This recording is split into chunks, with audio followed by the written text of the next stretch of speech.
Okay. Is Friday my favorite day of the week? I mean, it might as well be. You can't say thank God it's Monday. Do you have a favorite day of the week?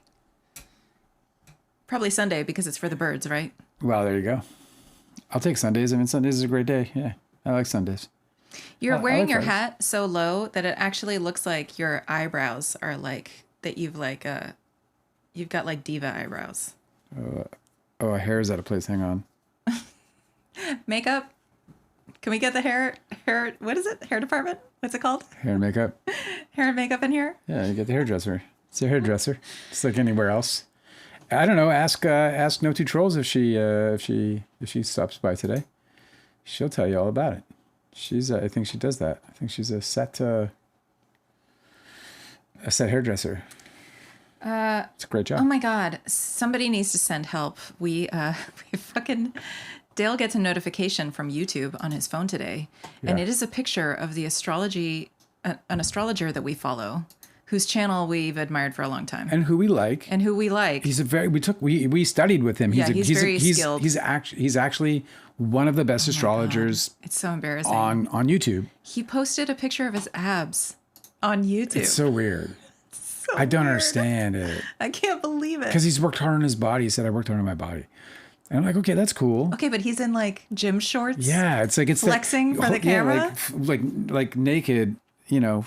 It's super weird behavior. And he's Also, ripped like- as fuck. Like he's chiseled. He looks like you know, something like Da Vinci chiseled. Am I being like weird by being Bernini. surprised by it? I don't know. I just feel like it's really strange behavior from somebody who basically functions as like a church pastor, you know? Yeah. Giving everybody the sermon of the week, you know? Yeah. He's a traditional astrologer.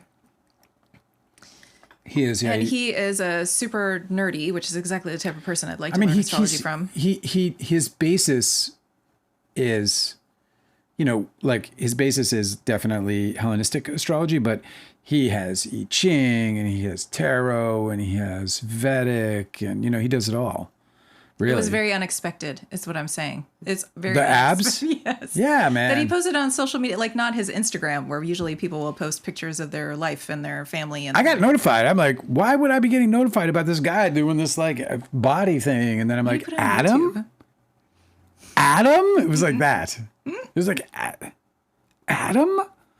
And I love the guy. Like 100% love the guy. Yeah, and like congratulations to him for being ripped, but why the fuck am I seeing it? Weird. Yeah, it's super It was strange. weird. It was like, this is an astrology channel. Imagine like if I whipped out my abs. And let me tell you, it would, you know, it's jaw-dropping thing. Mm-hmm. Jaw-dropping. Yeah, you'd get a lot of followers if you posted a picture of your abs. I've never had a body like his, ever. Even when I was CrossFitting and Did you want a body like his? Like I would never super bother ripped? with that. No, I couldn't bother with that. Yeah, it's so strange when people suddenly like just put their naked body in your face. It's just, I don't know. Maybe I'm not of this time or something. I don't know. I don't expect everybody to wear like. You old, what do you call them? You're old fashioned, maybe. I don't know. How you feeling? How's your spine? I'm doing okay considering the horrors that persist. I also persist, Yeah.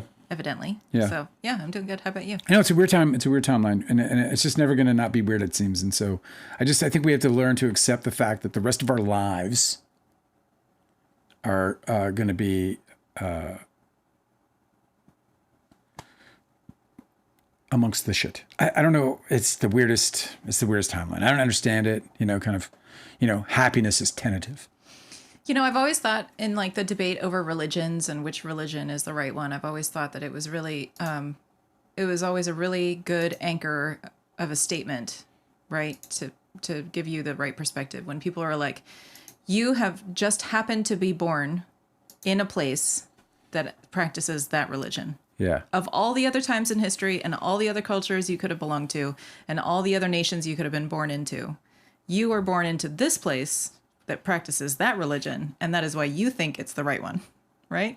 Well, I think that's pretty much like, I mean, look, spirituality, I think, is a very innate thing in a human being. I think they need to express it. They need to seek it out. I'm talking about organized religions and how sometimes they think that they have the right one. Well, if I may, So I think that, when you're born into a society, a culture, and within that culture, you have a limited exposure to whatever might be your spiritual outlet, or you're guided that way, then you're going to buy into the doctrine because you're all about finding your spiritual self.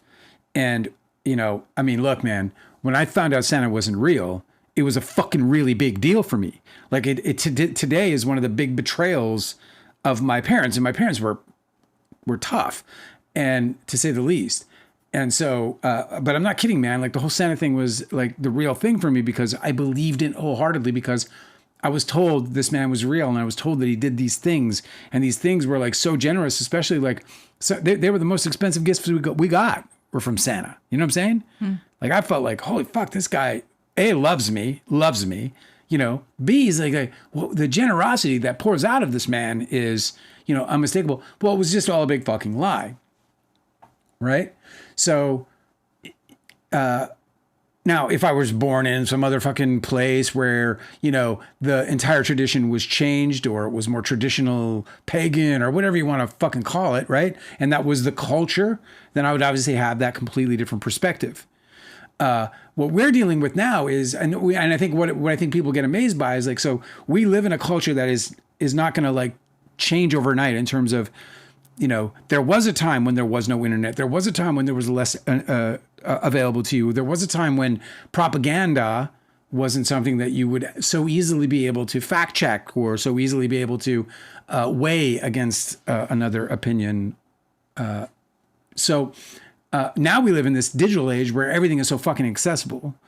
And so it does make it a little more difficult to be like, for me, it certainly seems a little more difficult. Like for me, if I was like a very faith-driven person, I think I'd be a little threatened by the fact that, fuck, like what, this, that, and then getting into the details and the deepness and and I'm not saying like, this is like the last 100 years, right? Do you follow me? Well, I was making a different point, but it's interesting what you're saying. I don't really follow the last part you said. You'd be challenged by what?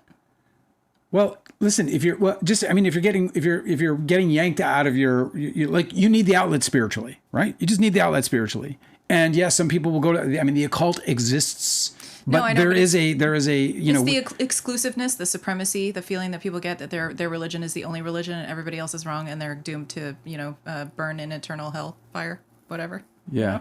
That I just feel like is astounding. But that wasn't even my point. I was only making the point about religious bias to make the point about how Americans have been born and raised into a system that is relatively predictable, where we live in relative comfort. Yeah. It's a very privileged nation to have been born into in the last several decades. Okay. And now we are experiencing what Americans have never experienced before, but that other nations have experienced for a very long time and much worse. And it's extremely shocking. In what way? I don't know. Well, then why did you bring up the spirituality or the religion part? That was where I got confused. I wasn't bringing it up for the point of religion. I was bringing it up for the point of you're born into a place and that's how you grow up and you feel like that's how things are. Right. So now, in obviously current events are kind of like in your face fire hose awfulness all the time here in America. And it's very jarring because there have been, there's been a lot of really awful news. Like it's not like the last 30 years was like absent of horrific events, right? Obviously there's like plenty of things that we were fighting for politically that didn't get done, like, getting guns out of schools and stuff. But I feel like it's very jarring for people to recognize that collapse is happening and have no basis of experience for it. Like Americans are a very coddled nation. Even living in poverty in America is not the same as poverty in a lot of other nations. So I just feel like it's tricky. I think for a lot of Europeans are like, yo, America, like, what the fuck are you doing? How come you're putting up with this? And I think it's just because a lot of people are really shocked, Like everything's gotten really bad really fast. And none of us are used to it. And none of us ever grew up like having to deal with stuff like this, Right. Some people have, right? There's been some communities that have been like bullied and had the boot on their neck for a long time. But the majority of Americans have lived in relative comfort. And that's why it's very difficult for people to adjust to this current situation and climate, Yeah, Yeah, I mean, I think anybody who previously had, whenever life is dramatically changed and it's changed by, bullies, by government, that's, I don't think there's anywhere that, like, regardless of their comfort, like whatever, if there's one thing going one way for a long enough period where the culture is sown in it, Yeah, like Brazil, for example. Like I have a little bit of experience because one side of my family is from Brazil. My father's side of the family is from Brazil, and I don't know a lot about Brazil, but I kind of like hear him talking about Brazilians are used to politicians doing scandals and like corruption, right? Yeah. For decades. It's been an extremely corrupt government, and they kind of don't, even when they get like the new person in office who's anti-corruption, some scandal will come out and they've done corruption, And so it influences culturally how they feel about authority and about how the state conducts state business. And it's very different than here, where we have been sleepwalking for like generations about how our government is righteous and will always do good things and will always represent the people's will. And it's just like, it hasn't been true, but we never knew about it. So now that it's like right out in the open, it's very startling. I think culturally, we're just not used to this kind of mistreatment. Yeah. I mean, here's a good example of it right here. John Mulaney postpones his Minneapolis shows. He says the situation is just so unsafe. You can hear him say it. That's a perfect Mulaney. If you want to look at like dialogue, look at that and know the man behind that sentence. The situation is so unsafe. The situation is so unsafe. Like That's a good impression. Just think about the way he would say it, because like some people are like, you know what? It's just an unsafe situation. And I don't want to, you know what I mean? That is such a perfect John Mulaney. You know, that's an authentic line of his because of the use of the word so. Well, why was he born in the wrong decade? It's amazing. I know. He really, it's wild, bro. There's a photograph on somebody's wall of like something from 1840 Oh, I know. He's a time traveler for sure. He's not from this time. Cosmic Urgency said the Santa lesson is trust no one. And it kind of is. The what lesson? The Santa Claus lesson. Yeah. Is to trust no one. Yeah, I know. Isn't it fucked up that that's what parents do to their kids? They're like, hey, man, real early, I'm going to make sure that you know that we're all liars. So it also like had a complete reverse effect, because I had already been like, my dad was abusive. I went through all this shit or whatever. So it was already a chip on my shoulder kind of kid, Yeah. My teachers used to say that about him. What's wrong? Why do you have a chip on your shoulder? I'm like, well, think about it, fucker. I'm in a fucking war zone. I'm in a fucking war zone. I live in a fucking war zone. But once I found out that Santa Claus was a lie, I became a fucking cheat. Like, because there was like, fuck you. I mean, there was a certain amount of Santa keeping me in line. Yeah, you know you're like, so, we're not doing accountability after all? Yeah, and also I knew the presents were in the house. So I went and fucking looking for them. I was like, I wonder what I'm getting this year, man. After Santa, every year I knew everything I was getting. Because I knew it was in the house. I just went looking for it. Fuck you. Surprise. Do you still do that? No, never. Are you sure? Yes. No. Do you know what I'm getting you before I get them? No. That's why I've been giving you books, so you can't unwrap them easily. No, I've learned to appreciate the prize, but it was more rebellion than anything else. It was more like, fuck you. Oh, really? Oh, Santa's, fuck you. I'm going to go find these presents. Where are they? Mm-hmm. What did I get? I used to be a present sneak. It also helped me lobby for, fucking looking, try to convince him, like, take that back, But like not be like, drop it in the bomb, just be like... You thought you were being sneaky. For sure they knew what you were doing. Just saying shit like, yeah, I was over at fucking Steve's house. He had a racetrack. I fucking hated it. It was the noisiest fucking thing. I would hate to get one of those. Thank you for never getting me a racetrack. You know what I'm saying? That's really funny. I love how you leaned over like an old man, but you're like 6. Yeah. I probably did too. I was probably one of them fuckers, One of them kids, Yeah, like aged beyond your years. Yes. There's a few. I was told that, There's a few TikToks of kids that are like old souls. They're hilarious. Well, this is the point of it, to some extent at least. Cosmic Energy says this is why religion might not be a bad thing, because it keeps people somewhat in line. But does it?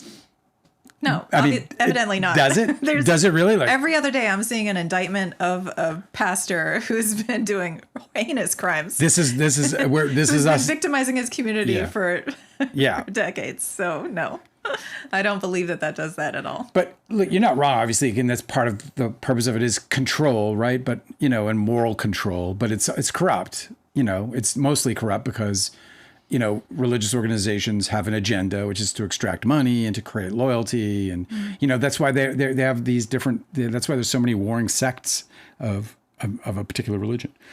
When I started learning It's not just a theological difference. It's the fact that they're trying to differentiate themselves so they can protect their, because congregants, keep them. Us versus them is a very compelling argument for everybody, everywhere, all the time. Also, if you go there, you don't get this because this is different from that. Right. It's like I got to differentiate. It's religion. It can't be the same thing, or people will just like bounce around from church to church. Like the Baha'i, they don't go to church. They just hang out with their friends, and they text them, and they're like, "Hey, man, I'm really insecure in this fucking moment. Can you pray for me?" This lady I've been working with, she's accusing me of making her feel unsafe. Can you guys make me feel better about that? No questions whatsoever from the group, being like, what did you do to make her feel unsafe? Yeah. What did she tell you about feeling unsafe from you? Well, geez, that's a serious allegation. Let's talk a little bit more about that. Not a single one of Justin Baldoni's friends is nosy, and I feel like that says a lot about how they don't care about him, because I feel like, why would you not be fucking asking questions if you actually were interested in this guy and his life? Anyway, religion and churches is kind of creepy to me ever since I learned just a little bit of psychology. I'm like, just like as a nerd, Yeah. And the practice of singing in unison in a choir or in a church or any of that, it tricks your brain into releasing oxytocin that makes you feel bonded to the others around you that are singing in unison. That's why sports teams have everybody chant together, because it unifies you as a group of fans. There's scientific, and I can't remember what it is, so I won't pretend to cite it, but there's scientific proof about like Om in particular, but tones, particularly like Om, but tones, totally like healing and like benefiting. Oh yeah, I know. All this crazy shit. I don't know what it is. I can't cite it, but there was like, I remember when I was reading, I was like, holy shit. No, I mean, and then I didn't do it. The monks figured everything out, obviously, but I was just talking about like different churches, like the kinds of churches we have in America, where everybody gets together and they all sing really badly. And sometimes they sing really well. But singing together in unison is kind of a trick to make everybody feel bonded. And I think that's the only reason why anybody goes to church, is because they're like, oh, I'm part of a community and that feels nice. Because humans do that, Yeah, they do. I kind of wish that there were secular churches where you could go and hang out, but what the hell would we talk about,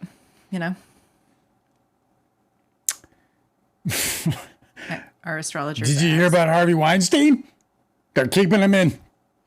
Yeah, so that was interesting news today. Yeah, they turned the key on that thing and they said, "Bro, you ain't getting out." They threw away the key on that motherfucker. Yeah, his attempt to get a retrial has failed, and he will be doing the time, which means that man is going to probably expire behind bars. As a human, his heart will stop beating somewhere in the vicinity of a sheriff's officer, and or a warden, or some kind of whatever they call prison guard. And I will have lunch. Right. While we're sitting there chewing on a divine salad with a Korean melon dressing. And anyway, what are you doing tonight? I think I'll watch something that he released back in 1996, maybe. Yeah, you can separate the art from the artist with him, right? Like, just because he's a monster doesn't mean that... yeah, of course, absolutely. I do that with Leo. I mean, the only problem with Leo and with, like, Toby and all these others is that, they personally cause me so much harm. Like, I bet there's not a lot of people out there who can handle watching any... Harvey Weinstein isn't present in the movies. His name is there, and then once, you can just blink your eyes and miss him in main titles, you know what I mean? So it's a little different. But, yeah, I mean, I'm a big believer in separating the art from the artist. I think it's essential. I mean, everyone still loves a good Picasso, don't they? And you've heard about him. Mm-hmm. The guy was like an ultimate asshole. So they say. How was Picasso an asshole? He was like he mistreating people. I don't remember all of it, but it was like a lot of mistreatment of people, as I recall, if I recall correctly. It's so weird to be a jerk to people. What are you doing? I'm having a technical issue that I'm going to look up while we're talking. What is your technical issue? Does it involve me? It involves this live being recorded badly. Oh. Yeah. So where are we? So people are monsters without believing in a God. So they would probably be far worse than we already are, or whatever. And I think there might be truth to that. I don't know, because we're still a civil society. I mean, I do not need a religion to know what's right and wrong. And in fact, really, it was like a lot of what was going on religiously that ultimately helped define a lot of my principles and values. Really? Well, just like, I'm sorry, I guess I did misphrase it. Like I learned a lot of what not to do because of religion. What, like 10 Commandments shit? No. I'm saying what, I'm sorry, I guess, yeah, it's hard. I keep fucking this up. Religion for me has served a bit of a different purpose than it set out to do, because I kind of look at it more as a cautionary tale, religion itself. Like I see caution in it and I see problem with it more than I see good. What I'm trying to say is I'm not religious at all. I have and I've only ever, like, my parents tried to bring me up Christian, and then they were lazy about it because they didn't give a fuck. But they were like, I guess they felt like they had some kind of moral obligation to make sure that their kids are, do you know what I mean? I don't know what the fuck. But in any case, I guess we're just going to record this episode. I'm just going to stop that. In any case, so yeah, they tried to bring it up religiously. It didn't, nothing really set because they were lazy about it anyway. And I didn't really give a shit about it. And most of it was over my fucking head. And then they were like asking things that I just thought were like, what are we talking about? What are killing? What are you, goats? What are we doing here? So just the whole thing was weird and strange or whatever as a kid, and I'm just not wanting to be there. Of course, a kid wants to sit there and be fascinated by like, something happening 2,000 years prior, and written in a syntax you can barely understand, Mm-hmm. So I ended up very early, relatively early. Well, I mean, not very, very early, but, I kind of went through life as a teenager. And then I was like, I began wanting to have spiritual guidance in my own life, And so I started looking into things like New Age religion or the occult and or New Age concepts, I guess you could say, because it's not really a religion. And then I just started getting into that, and I started seeking it out. I started doing things like meditating and transcendental meditation and all this fucking crazy shit. I wanted to like astral project and all that shit. I went after it, for like several years, many, many books, study. And practice. It was cool. And I just think that it's so great when young people like get super hyper fixated on some weird hobby. Like I've always known somebody, anywhere that I've ever lived, I've always known somebody that was like, yeah, when I was a teenager, I spent 5 years getting really into magic. Yeah. Like performing magic for people, or like another person was like, yeah, I was super into parkour. Like, and then they just stopped. It's just adorable how people like hyper fixate at this perfect age. Yeah. My point is that I think that we are innately good. And that does not, obviously stop or preclude us from having rotten to the core humans. We know that. We have them. We also have psychologically damaged humans. We have all kinds of problems that arise within this or from this, wild biological event, mass event. Right. But I think generally speaking, we're good people. So I think if we're civilized, yeah, I can understand like needing religion for a bunch of people who, now, and I'm not talking about being brought up into religion or being, raised into it. I'm talking about like, if you have like a big giant problem and you're like, oh, these people are unruly, whatever, blah, blah, blah, we'll introduce religion and we'll try to guide them to these, more sane or moral standards or whatever higher principle. Mm-hmm. But we don't have that now. We have mostly in our society, we're civilized, relatively speaking, and to whatever extent that actually means, we're civilized. And as civilized people, we also have rule of law, right? So we have the rule of law, that keeps we're supposed to Debatable. hey, yeah, I know we can argue about that, and that's politics, that's problems, that's all that other stuff, imperfections in every society. But I'm just going with the presumption that we do have law enforcement, right? And in fact, law has has overruled the Bible, hasn't it? Right? Because in the Bible, adultery is a fucking no, right? Mm-hmm. But in society, adultery is did you? Okay, well, nobody gets prosecuted, right? Mm-hmm. Nobody goes to jail. There's no crime committed. So law actually, in terms of the way in which we conduct ourselves, has overruled the Bible. In the case of the New and Old Testament, anyway, I guess the Old Testament. So, I'm not so sure that we now today need religion to keep us in line and to keep people out of the crazy, because we have laws, we have law enforcement, we have, and we have obviously leverage, things like prison for the rest of your life, or, the kind of restitution that'll keep you, buried in debt for the rest of your life, or whatever it might be. Yeah, I didn't learn anything going to like Sunday school when I was a kid that I couldn't have learned from Aesop's fables, Aesop's fables? Or like any of the mythology, like, I don't know, man. There's like life lessons in stories that are told to people and shared with the youth in order to like indoctrinate them with the moral virtues, in all of the cultures across the world. I don't believe that anybody needs to rely on religious text for any of that. Right? Like, I don't remember hearing anything. The religion I was taught when I was a kid, I guess my mom was Methodist. My dad's Catholic. I don't know. I don't really know what kind of church we went to. It was just whatever was around. He's Catholic, I believe. Yeah.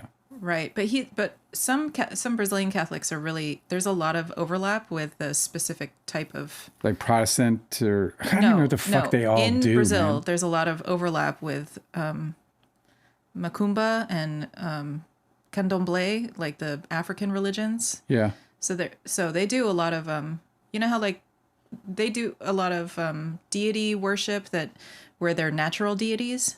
Like there's the goddess of the ocean, there's the goddess of the volcanoes, like, this kind of shit. I'm not going to name them because I can't remember them right now. But anyway, so Brazilians do a lot of like saint worship, and like they do a lot of ancestral veneration, or at least my dad and his religious did.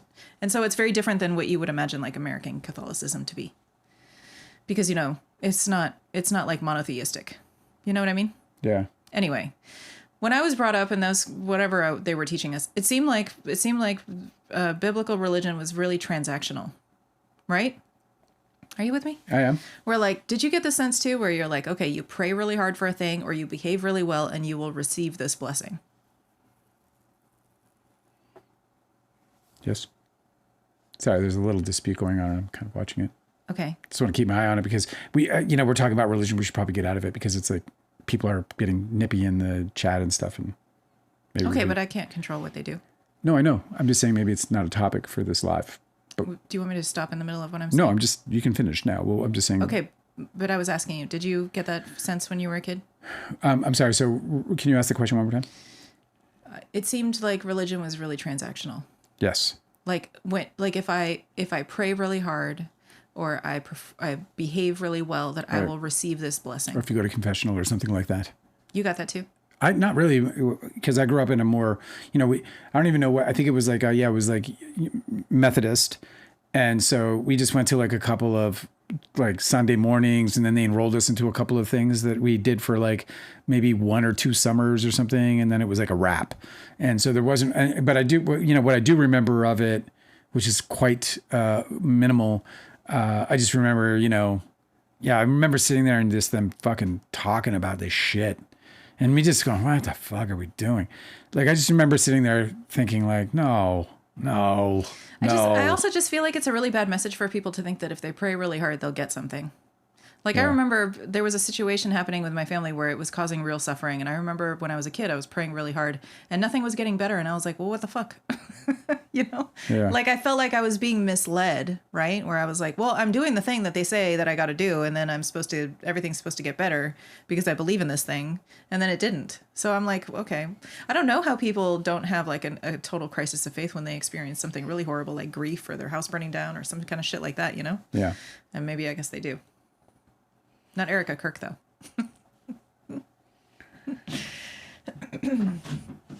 So, shall we? Did you want to move on to something else? Yeah, guys. I hope you guys aren't going to argue too much or too long. Let's all get along, please. I don't know what happened. I can't go back and figure it out. But I hope you guys will be kind to each other and also tolerant of each other and also forgiving of each other. Yeah, and I'm sure everybody's fine. Do you want to hear from the chat? Let's just have some fun. Yeah. Deanne said, hey, I hope you all are safe and well, my friends in America. It's hard thinking of you, no words.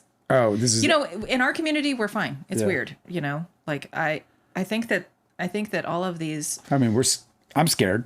Yeah. I mean, I think that's the point, right? I'm definitely scared. Like I'm weirded out. Like, I guess scared isn't the right word because I'm not... But I am. Like, when I go... Like, today I had to go and get my oil changed, you know? And so I get in the car and I drive and it's on my mind. Like, I'm like, what if I'm going in you an American citizen? Like, I got to do that? No, I know. Like, I'm in a Walmart parking lot and am I going to witness? Am I going to go through the trauma of being present when Americans are gunning Americans down? American government is shooting down citizens in a parking lot. Am I going to be subjected to that? Yeah. Like, I am fucking nervous about that. And the reason I am is because on 3 or 4 occasions already on our local Reddit sub, they're flagging ICE blockages. They're like blockades. They're like, ICE is doing this, ICE is doing that, and they're throwing up the activity wherever they can. But I know they're here. Yeah. So I'm spooked. I just think it's really important to recognize that is the point. Like, so today we saw the footage that was filmed by the ICE agent who shot the woman. So he had a phone in his hand and he was filming.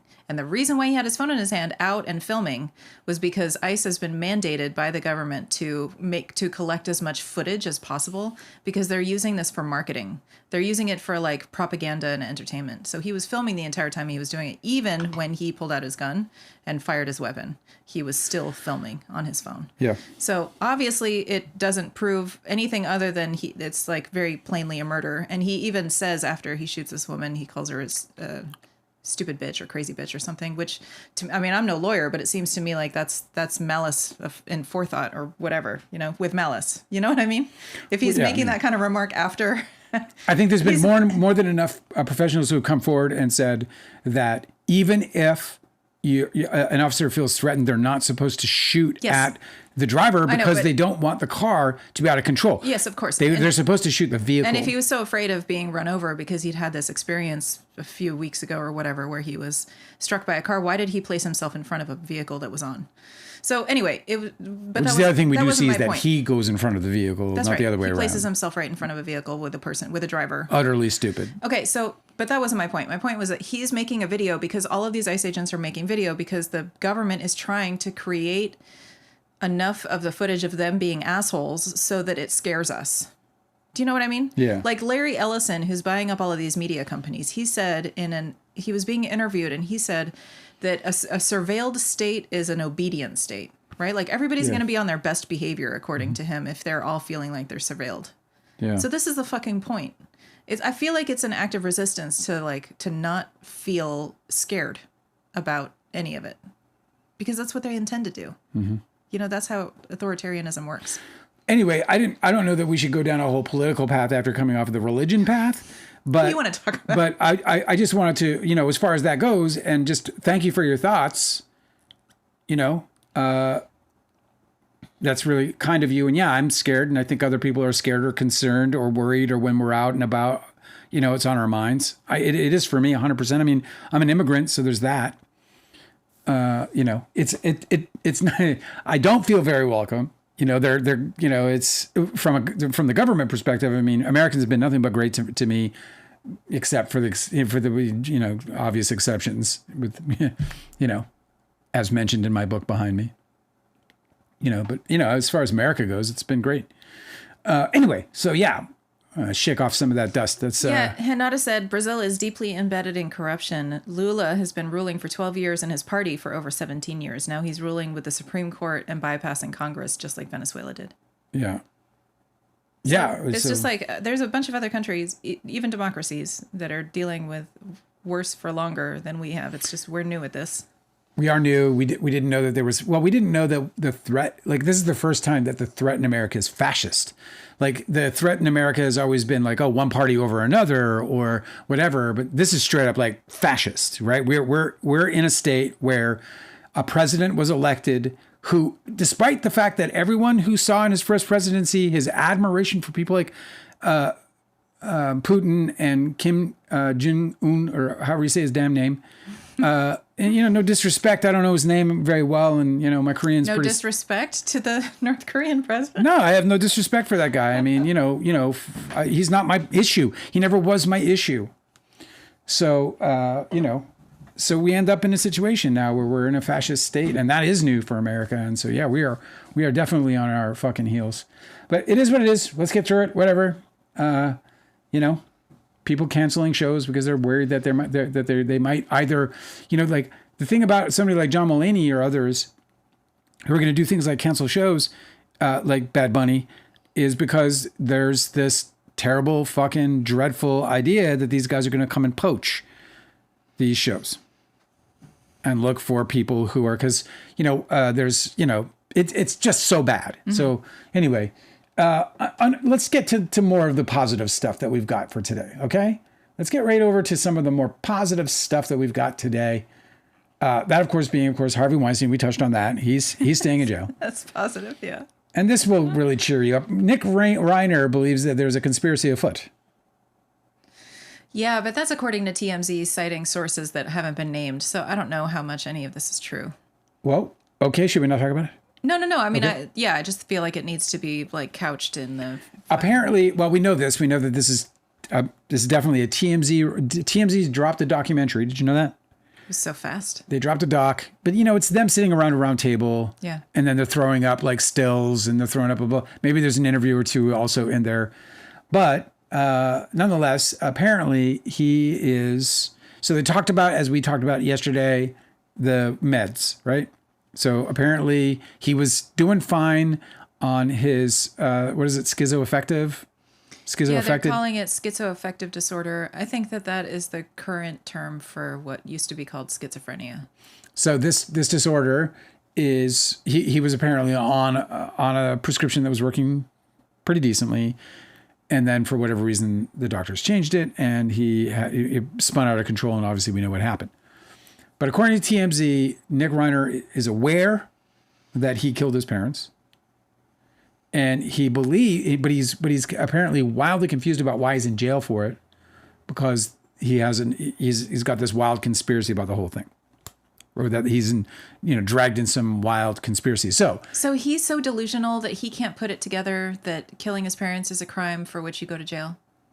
No. This is what happened? No. He knows that he knows the difference between right and wrong. And what was interesting about the TMZ doc was that is not the standard, according to them and their sources, that determines, whether or not somebody is potentially guilty, is eligible for, I guess, or. Yeah, that makes a lot of sense, that the legal definition of not guilty by reason of insanity would be a much more refined definition. There was two words, and I don't remember what they were. There were two like adjectives. I don't remember what they were, but it was like I don't remember what it was. Damn it! But there are two words similar to, similar to the concept of right and wrong. Let me look this up. That are the standard for meeting the standard of, and it's for an insanity plea. So it is almost certain that he is going to plead not guilty by reason of insanity. Okay, this is interesting. I don't know how he'll pull it off with a public defender, but you never know. I hope that if he is medically insane, that he gets the help he needs and that he's not thrown into jail, because that's just not going to do any good for anybody. You know what I mean? What's the point of that? What's the point of what? Taking a guy who is medically ill, right? Who has a disorder, that you shouldn't put that guy into a general population prison. No, that's not going to help anybody. He'll end up dead. It's not going to help him. It's not He'll going end to up help anybody in there. trying to kill somebody. That's right. It's Yeah. just all bad. Yeah, he'll just be suffering. This guy needs to get treatment. Prison staff is just going to have a horrible time trying to manage somebody in the wrong environment. That's true. Like the guy might be bad to his core. I don't know. But the one thing for sure is that he's probably not some fucking crazed lunatic killer beyond this psychosis that he has. Okay, so this is from Cornell Law School. This is from their Legal Information Institute. Okay. Okay? Yeah. That's a pretty good source, right? Nah. The Bouvier Law Dictionary explains that not guilty by reason of insanity is a plea essentially admitting the defendant committed the act of the offense, yet denying responsibility because the defendant lacked the capacity to act with criminal intent at the time. That's it. It can also be a verdict entered by a jury in a criminal case stating that the defendant cannot be held guilty because of the defendant's insanity. However, such a verdict may require the defendant to be admitted into a mental institution. The defense of not guilty by reason of insanity goes to the concept of mens rea. It's always Latin with these fucking people. Fuckers. Most offenses have two components, actus reus and mens rea. Actus reus is the requirement that the individual must have committed the criminal act, which he did, and he admits. Mm-hmm. And mens rea is the requirement that the individual have the required mental state, such as negligence, recklessness, etc., when committing the crime. Under this, so you know how you say it's like negligent homicide or reckless conduct resulting in injury. Yeah. Okay? They cited, by the way, a case where there was a father who murdered his son, his child, and who knew right from wrong. In fact, he killed his son, and then he called the police and said, "I've committed a murder. Come and get me." So, and then they did, and they arrested him, and he went through a trial. But he had an insanity and defense? they found him not guilty by reason of insanity. What do you know? And well, it was because, and this is the point to the TMZ's point was, this case demonstrates that it's not about whether or not you know right from wrong. It's whether or not you had an intent to commit a crime. Under this framework that I just explained, a defendant can plead that they did not have the required mens rea, which again is the requirement that the individual have the required mental state, such as negligence, recklessness, etc. So a defendant can plead that they did not have the required mental state for the crime because they were insane at the time that they committed the crime. In other words, their insanity negated their culpability in the crime. Right. For example, the crime of intentional murder requires that an individual have killed the victim intentionally. However, if the individual makes a showing that they were insane at the time that they committed the murder and therefore could not have committed it intentionally, that's in quotes, the individual may be deemed as not guilty. See, this makes sense to me because I do believe that there's probably a very strong possibility, at least, that Nick Reiner, that he was out of his fucking mind, and when he killed his parents, and that he had no. It's just so weird because anybody who is a rational, reasonable, peaceful person would be like, well, you have to be out of your mind to commit that heinous act. So yeah, every intentional homicide with a motive for doing, stealing inheritance or like fucking whatever other, like jilted lover type shit, Yeah. Like obviously you've gone insane because you're going to murder somebody. You know what I mean? That's why it's still a little weird. Do you mind if I keep reading this? Because I think this is interesting. Do. It's not very much longer. Insanity is classified as an excuse defense. Principle behind the defense is that the behavior of a defendant who is not acting as a free moral agent is not worthy of social condemnation through the institution of punishment.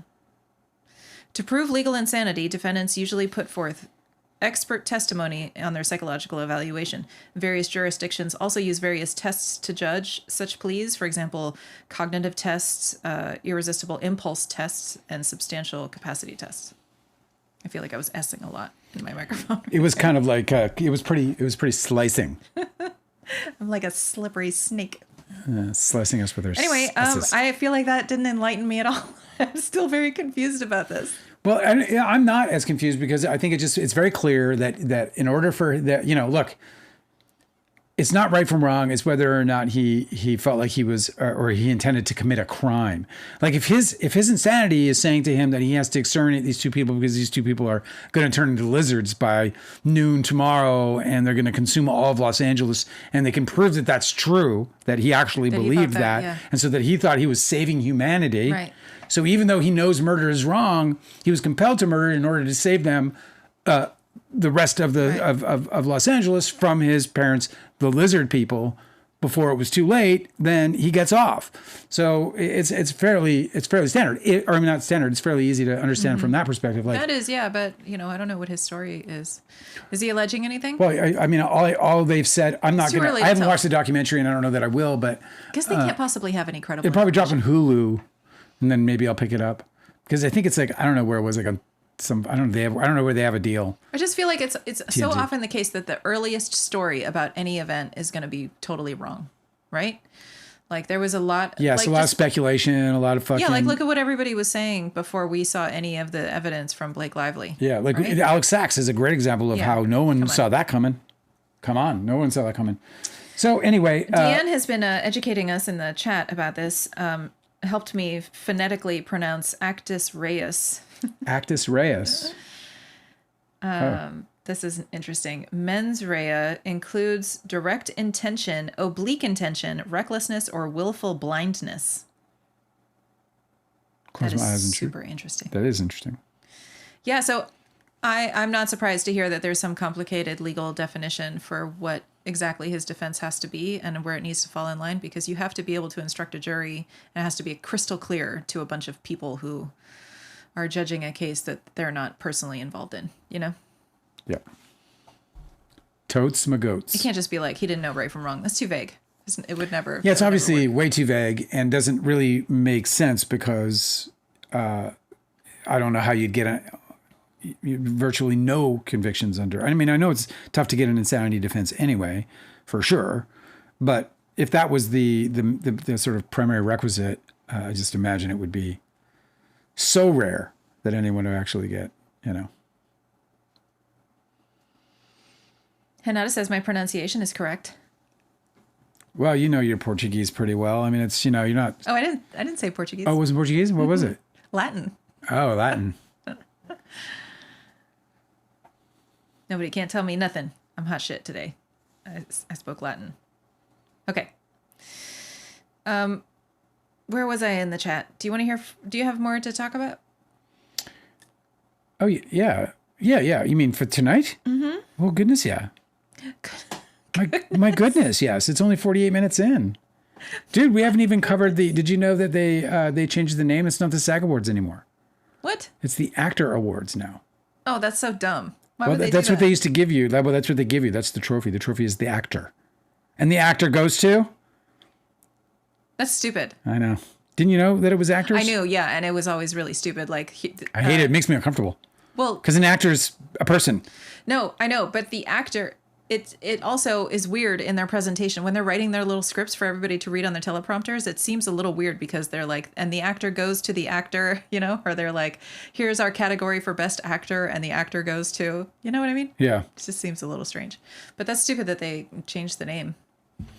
Called the actors, and the actors. So they're somebody in the fucking boardroom was like, okay, we got the Oscars. We got to do something like the Oscars. So stupid. So here are some of the so the big nominee leaders was One Battle After Another. I'm starting to wonder if like One Battle After Another is going to be one of those years where like they get all the nominations, like that movie that gets all the nominations but doesn't win very many awards. You know what I'm talking about? Like I don't know, I can't think of a film offhand. Maybe Cosmic Urgency can help us there, but like there's like. Yeah, there's been a bunch of those. Yeah, right. Where they got like 11 nominations and they win like one award for wardrobe or something. Yeah, no offense to wardrobe, like obviously no, I know, but they won an Oscar. Anyway, the categories are cast ensemble, Frankenstein, Hamnet, Marty Supreme, One Battle After Another, and Sinners. So I'd say Sinners and One Battle After Another are the leaders, but guess what? I haven't seen Hamnet or Marty Supreme, so I don't know. Are we going to be able to see them? They're not on streaming. The movies? Yet, right? I think we'll probably be able to see most of them by the time the actual awards happen, yeah. Actor in a leading role is Chalamet. Timothy Chalamet in Marty Supreme. DiCaprio, One Battle After Another. Ethan Hawke, Blue Moon. Michael B. Jordan in Sinners, and Jesse Plemons in Begonia. Oh, that's great that Jesse Plemons is nominated. I He's like a him. big fucking deal, that guy. Female actor in a leading role is Jessie Buckley for Hamnet. Rose Byrne. If I had legs, I'd kick you. I love that title. Kate Hudson for Song Sung Blue. How about that? Chase Infinity for One Battle, and Emma Stone for Begonia. Male actor in a supporting role. Just shout out if you hate any one of these people. I can get things going if you want. Miles Caton for Sinners. Benicio, One Battle After Another. Jacob Elordi. What's the category? Frankenstein. Oh, supporting actor. Yeah. Paul Mescal, Hamnet, and Sean Penn, One Battle. Oh, do you think he'll? Maybe he'll win. I don't know. I haven't seen enough of these to know. I don't know. I can't remember Miles Catton. Who is he? He is the musician in Sinners. Oh, he was great. Yeah. He was probably the best thing in the movie. Mm-hmm. Yeah, and Jacob Elordi was great, but I don't think of the list that I've seen, Sean Penn gets the award, but I've only seen Sean Penn and Benicio del Toro, and I don't know. Yeah, Miles might get it. I don't know. We'll see. I'd like to see the rest of the movies to really weigh in on it. Did you say that Michael B. Jordan was nominated for Sinners? He was. Okay, good. Because there's a lot of people upset that he got snubbed from that other one. Yeah, I still just don't see two characters there. Yeah, but it's fair that it's fine. I'm not saying I don't give a fuck who gets nominated and who doesn't get nominated. You know what I mean? Like it's no skin off my football. What was the skin? I don't know. Off my dress made of human flesh. Female actor in a supporting role is Odessa Azion for Marty Supreme. Ariana Grande, she's a large coffee basically. The supporting role too. Ariana, large coffee. I'm surprised that she's supporting it. Wicked for Good. Amy Madigan for Weapons. We should watch Weapons very soon. We did watch Weapons. Oh, did we like it? We did already watch Weapons. We did? Yes. Do we like it? I think we even reviewed it. Wunmi Mosaku for Sinners. I think I remember her too, and yes, she was great. And then Tiana Taylor. One Battle. Stunt ensemble, whatever. I mean, no offense, but it's good. Whatever. Well, I don't know how interesting it is. F1, Frankenstein, Mission Impossible, One Battle After Another, and Sinners. Don't know how to even really cast ensemble in a drama series. The Diplomat, Landman. Is it Landman? The TV show? Landman? It's Landman. His name is Arthur Landman. Is it really? No. Oh. The Pit, Severance, and The White Lotus. HBO Max getting 2 nods to Netflix, Paramount, and Apple TV's 1 nod. Cast ensemble in a comedy series is Abbott Elementary, ABC, The Bear, FX, Hacks, HBO Max, Only Murders in the Building, Hulu, and The Studio. We have only seen The Studio, and we haven't even finished it, and we loved it. We still have to finish it. I'm so fucking obsessed with Succession. Yeah, I know. We just watched. Was that season 2? The end of season 2 was just as good as writing gets. That's as good as writing gets. I know. I mean, that writing room impressive. was fucking on fire, man. I know. Absolutely wonderful. Female in a drama series is Britt Lauer from Severance. Parker Posey from The White Lotus. I'm surprised about that one. I thought she was very over the top. But okay. Kerry Russell, The Diplomat. Rhea Seehorn. That's another one where I'm totally, what? Pluribus. She was fine. Like, I'm not saying there was any kind of bad performance, but that's like, she won the Critics Award. The people that work with her absolutely adore her. She's probably a super fucking awesome person. I don't know that That's great. I don't know that I've been impressed by any of her work personally. I don't know. I mean, I'm glad to see that she's working. She's fine. I think she's like fine. I like she always. I guess my criteria for these award shows seems strange because I'm like, okay, well, to me, I'm like, did this actor do something that a million other people, anybody else cast in this role, couldn't have done. And like, I don't know, man. Like, Pluribus is extraordinarily interesting and unique story. It's written really well, but her as a character, I don't know that other people wouldn't have been able to perform that role as well as she did. And so to me, it doesn't really stand out. It's just not a performance where I'm so blown away by it, where I'm just like, wow. Like, as opposed to Britt Lower, who in Severance, like, everyone's, part of the snub on our guy there. What's his name? Michael B. Jordan? Michael B. Jordan was there. He played 2 characters, and really he played 3 characters and all this stuff. Well, I don't think he did. Lauer. She did. She played 2. She morphed from one character to another in her eyes. It was amazing. Not even her expression, but her eyes did it. It was amazing. Yeah, I know. I'm really, I so feel like if that's like the criteria for like greatness or whatever, she's the winner of that this year. Yeah. Like that I've seen both of those performances, and obviously they're not, competing, but I'm just saying, like, Britt Lower, or how do you say her fucking Lauer? name? Is it Lauer? Britt Lauer is, to me, now I haven't seen Kerry Russell's performance, and I haven't seen Amy Lee Wood. Oh yeah, I did. Amy Lee Wood. She's fucking great too, but I don't think that's.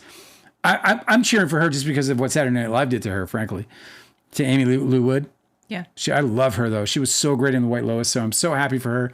I hope she looks absolutely fucking smashingly beautiful when she goes and shows up for the actors. But so I've seen the only one we've not seen on this is Kerry Russell's. So her performance aside, for me, it's Britt Lauer. Yeah, I also feel like a lot of these shows, like one of the reasons why they're so compelling is that they put somebody who's average in a role where they do average things and have average reactions, because it's supposed to be them in a fantastic situation, but they're the, they are us, right? Yeah. We are experiencing it through that protagonist, and they're super relatable, and that's why it works so well and why it's so compelling to us. And so I feel like a lot of these stories can be really well written, but the actor's performance isn't necessarily extraordinary because they're just being a normal person. You know what I mean? I do. Best actor in a comedy series is Ike Barinholtz in the studio. Do you know who that is? Yes. In the studio? Who is he? He is the guy who, what is the name that they kept cheering in the award show? He's the guy who works with Seth Rogen's character. Oh, okay. Yeah, I know who he is. He's very funny. Well, to his delight, he's been nominated for an actor. What's his character name? They kept yelling his name, thanking him. Yeah, I don't remember. And I'm not gonna go looking. I don't remember. Yeah, like I remember that it was obviously very funny. Such a wuss. I'll go looking. I'm not too scared. Yeah, I'm a bit of a wuss. It's true. Now I lost my place. Damn it! Yeah, he played Sal Saperstein. Sal Saperstein. So the joke was that everybody was thanking Sal Saperstein. Right. Instead of Seth Rogen's character. Which is very funny. funny. All he wanted was to be thanked just once. God damn it. So I've discovered who's fighting in the chat. Okay. Cosmic Urgency is to blame for picking on Deanne, who absolutely does not deserve to be picked on. Oh, what'd you do that for? I think Cosmic Urgency is just having fun. Like, for instance, here's Deanne. I can't believe that you're doing this on the day after Jenny Lewis's 50th birthday.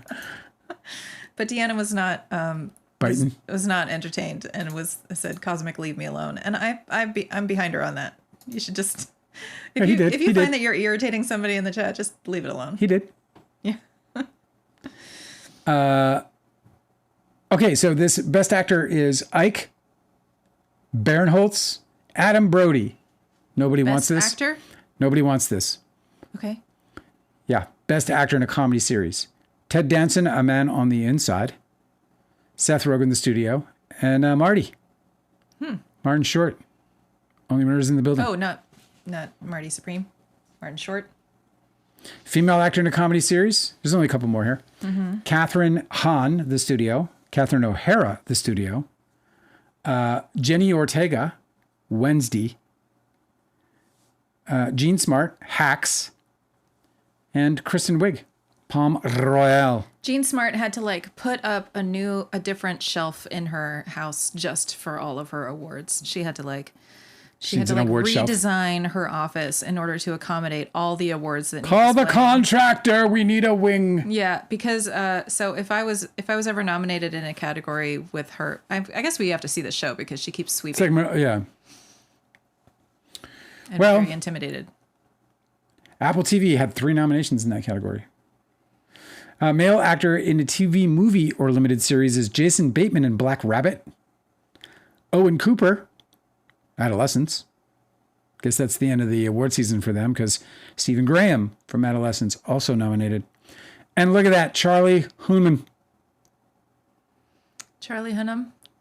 The Ed Gein story. Where he played Ed Gein sometimes with an Irish accent. Sometimes. No, you're being cruel. There was a very slight couple of breaks. Yeah. He did a great job, and he's I understand absolutely deserved. I understand that everything that Charlie Hunnam does when he's making these like American productions, they never let him speak in his accent, right? And it wouldn't have worked if he's playing Ed Gein anyway. But I just think that it was very noticeable that he broke and he went Irish. Good luck to him. You don't think so? Matthew, I think that his performance was outstanding. Matthew Rhys, The Beast in Me. I don't know that one. Well, Claire Danes is also in The Beast in Me, and she's nominated for Best Female in a TV movie or limited series. Maybe we should watch that one.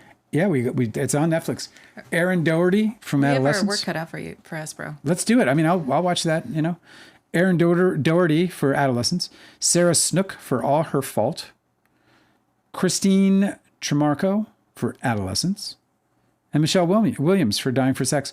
I want to see all those. I want to see all these shows. I love Michelle Williams. I'd love to see her in Dying for Sex. And then Stunt Ensemble for a television series doesn't really matter. And there you go. What do you think of that? I think. Who are you rooting for? I'm rooting for Britt Lauer. Me too. And I don't know, man. I don't know how much I care. I'm interested in it. I just feel like the time is not exactly great for glitz and glamour and awarding rich people with more accolades. I don't know. I'm not really feeling the vibes. Well, it's not, I like the distraction of it. And so I'm very much engaged and I want to watch all those shows. We're an entertainment show. What do you want me to do? Yeah, no, I understand. And I also, there's a lot Talk religion and politics all day? No, let's not. That would be unpleasant. But there's also a lot of movies that have been announced that are adaptations from books that I think would be fun to read before they came out. Like Train Face? Like Train Dreams is one that I'm trying to get you to read before we watch it because it's very short and it's delightful. And you should get the Dennis Johnson, the author. He does such a great job of painting a picture. And I want that in your head before you watch Train Dreams to see how the adaptation went. I love being super judgmental about stuff. It's very fun for me. And so figuring out what the adaptation should have been in my mind so that I can then judge the film adaptation that somebody else made is a nice, fun practice that I'd like to do. Yeah, it's one I kind of gave up on a long time ago just because it's always in some ways disappointing. I mean, I enjoy doing that. I enjoy reading the book ahead of the movie. It's always disappointing. Yes, but that's part of the fun because you get to judge it being like, this is bullshit and here's why. Oh, yesterday when what's her name? Kind of DiCaprio was here, and I was talking about how. I was talking about how. Write your life around you as it happens, right? Embellish it, tone it down, whatever you want to do, add color, whatever it is. I think part of what inspired that was this article that I didn't get to yesterday, where this I don't know. There's the movie Hacked. A movie? Called Hacked? No. Let me look it up. Is it about hackers? Hacked movie, 2020 film. So Hacked is a movie that you can watch now on Tubi. It's not well loved. If this is the one. But what's cool about it is that the guy made the movie because he got ripped off $20,000 from somebody trying to who he was, they were scammed out of $20,000 to make their movie when they were going to make a movie. Really? Yeah, and then they just changed it. So married directors were scammed out of $20,000. Their bloody revenge comedy Hacked fantasizes how to torture the thief. Oh, that's fun. Yeah. Why did it come up in conversation today? Is that Michael Cera? How'd you get on this? Well, it was a story I had saved for yesterday, and because I just realized that I'd wanted to tie it into writing your life and the things that happen around you, Right. and then like turning it into whatever. Because this is a great example of a couple who did that. They were trying to make a movie. Somebody came along and fucking, scammed them for $20,000, and I can't imagine how devastating that would have been. I wonder what. I didn't read the whole article, so I don't know yet. But anyway, what was cool about it, and the only thing that really mattered to me in the article was the headline that these guys turned this moment, this fucking otherwise terribly shitty moment, into what happened to be some kind of career-defining moment. Really, Yeah. it's pretty That cool. is so much money. That is such a betrayal. You would find me in some elaborate revenge plot if that ever happened to me. I don't know that I would be the bigger person if somebody scammed me out of $20,000 when I was just trying to make a movie. You know what I mean? That could never be me. That's so I'd funny. be like, I'm willing to take a lot of damage, get into a lot of trouble to make this person feel miserable for even a short amount of time. So it wasn't for a movie. So what happened was they were buying a house. And they got scammed for 20 months. And somebody scammed them into sending a down payment to a hacker because they were in the middle of buying a house. God, fucking damn. And then a hacker got in and saw it, and they were like, "Yeah, send the money here." Yeah, And so they that sent the sucks, man. $20,000. I saw this TikTok of this woman who she was trying to alert everybody about a moving scam where these movers will take your stuff and put it in their truck and go to move and then hold your stuff hostage until you pay them like thousands of dollars. And nobody has thousands of extra dollars when they're moving, Right. And so she was just trying to alert everybody to like not use the make sure that you use a company that's like credentialed or whatever. I don't know how you vet that, but that would make me absolutely I would probably resort to violence. I don't know, man. I don't know what I would make a mess out of that situation. It says inspiration come from anywhere, from the most unlikely places for husband and wife filmmakers Shane Brady, and Emily Zerker. It happened while they were on hold with the FBI. While buying a house during the pandemic, They were on hold with the FBI. the pair was scammed into sending a down payment to a hacker. Once notified, they immediately took action, although, as Zerker tells it, they wanted to go much further. We were on hold with the FBI fraud department, which is something that they tell you to do, she says. They have hold music that will drive you insane. Shane's on hold with the bank, and we had the actual hacker's address and full name on the receipt of our wire. So I knew who it was. I knew their address. Because I was on hold for way too long with this terrible music, I announced that I have the hacker's address. I will just go there myself, and I will hack him up with a machete.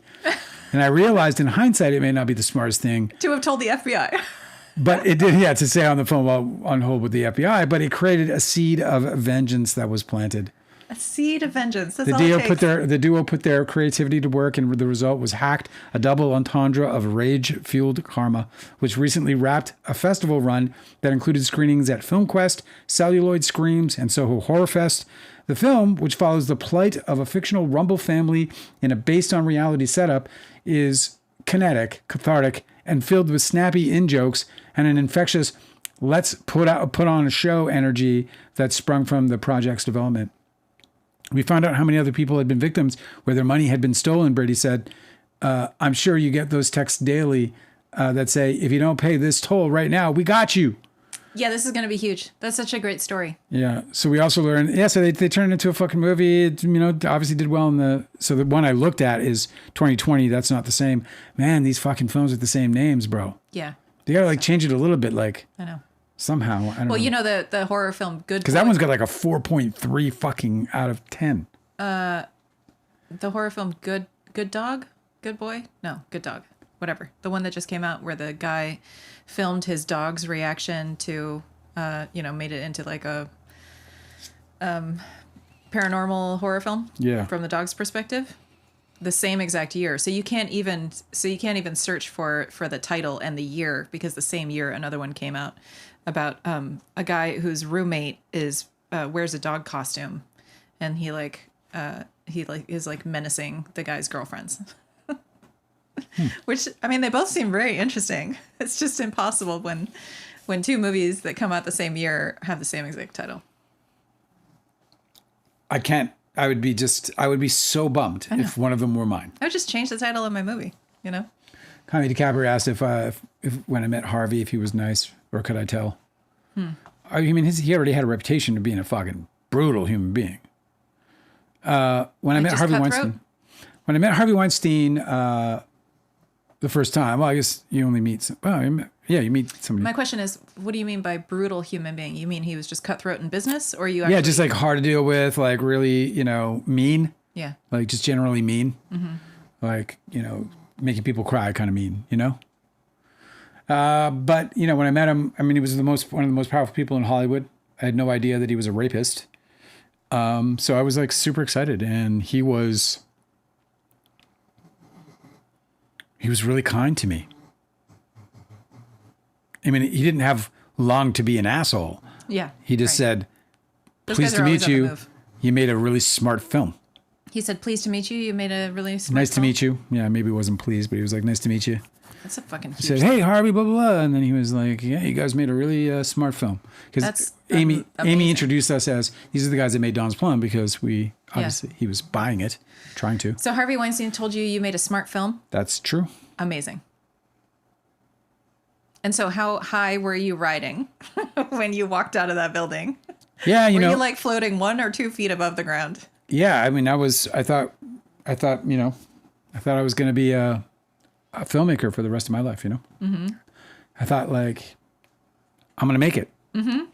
When you have like he had the best eye in movies. Arguably. He arguably had the best eye for picking talent. I mean, fuck. Yeah. I thought I was a rap, dude. I was like, woo.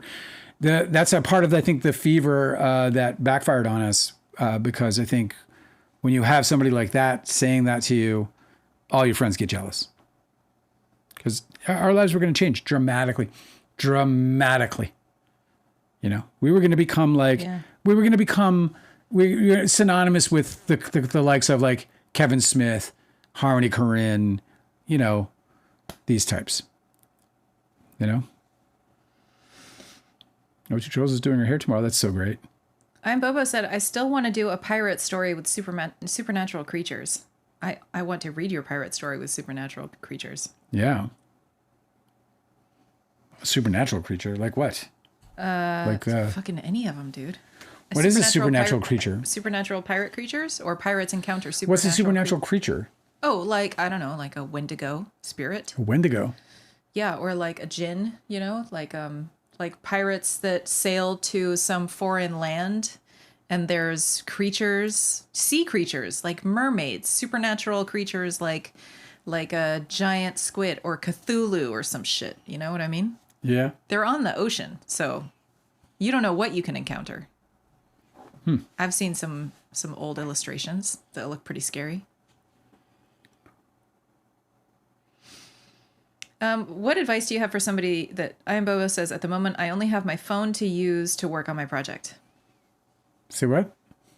Say that again? I'm Bobo said, at the moment, I only have my phone to use to work on my project. Which project?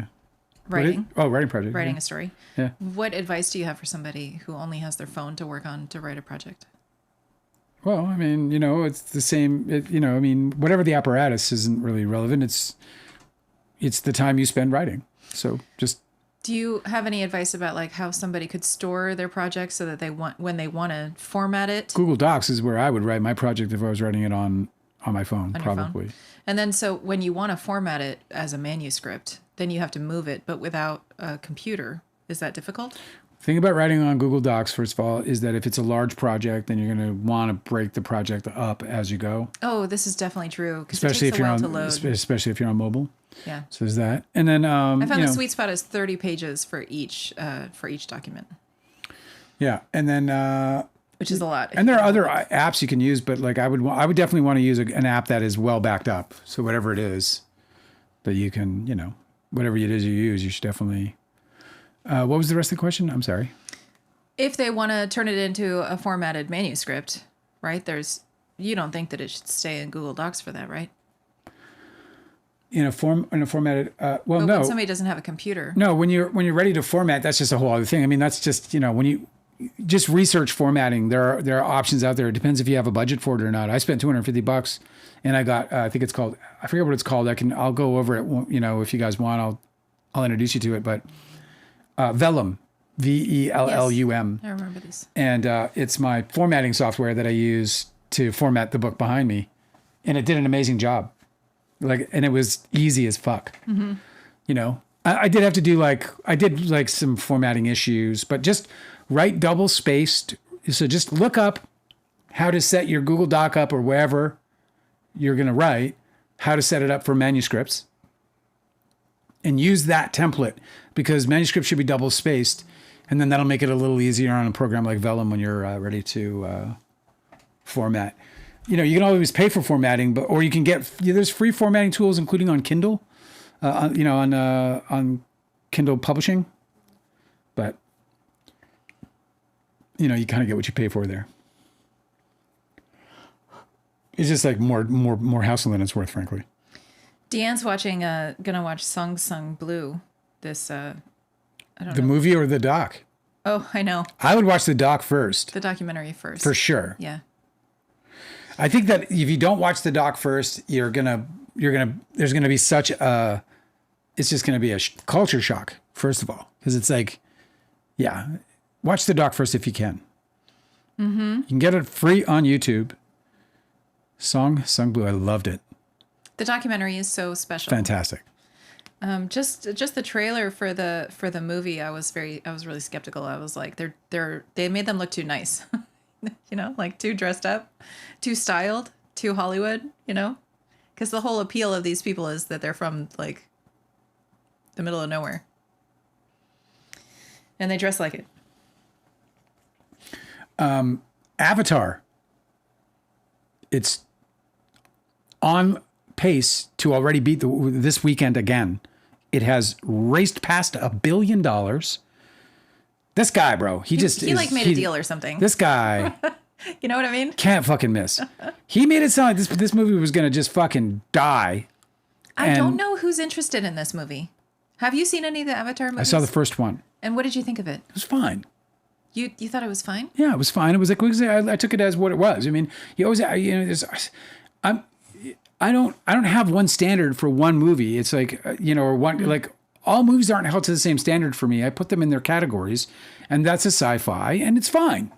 Yeah, it was a good sci-fi movie. Is it The Abyss? No, but it's fine. Cosmic Urgency is scolding me for saying that there's 2 good boys in 2025. I swear, I looked it up, and both of them showed up. It was hard to search for the one I was looking for. Oh, yeah, the movie Good Boy. I looked for 2025 in the little parentheses like you're supposed to, and both of them came up. So what I'm saying is whether it was 22 or not, it's the search terms are making it difficult. Kylie DiCaprio said, I love Kevin Smith's movies called A View Askew Verse. They're all set in the same universe. Have you ever thought about what universe your stories are set in? No. I mean, it's the same one I'm in. The same one? Yeah. Yeah. You don't do world building? I'm only aware of one. Yeah, look, it's... Yeah. I don't know. I don't write in that way or think in that way. I'm not creating worlds. Mm-hmm. I'm just living in the one we're in. You know what I mean? Now, as far as creating the world that we're in, I don't feel very challenged to do that because we're already in it. So I just have to describe for you something you're probably somewhat familiar with, certainly by my description at the very least. I also just feel very more compelled by stories that are supposed to take place in our real current world, but weird shit happens. I always feel like that's way cooler than if it's a weird world where weird things happen. Yeah, I mean, one day I might write something that's not in where we sit, but as of right now, it's just where we sit.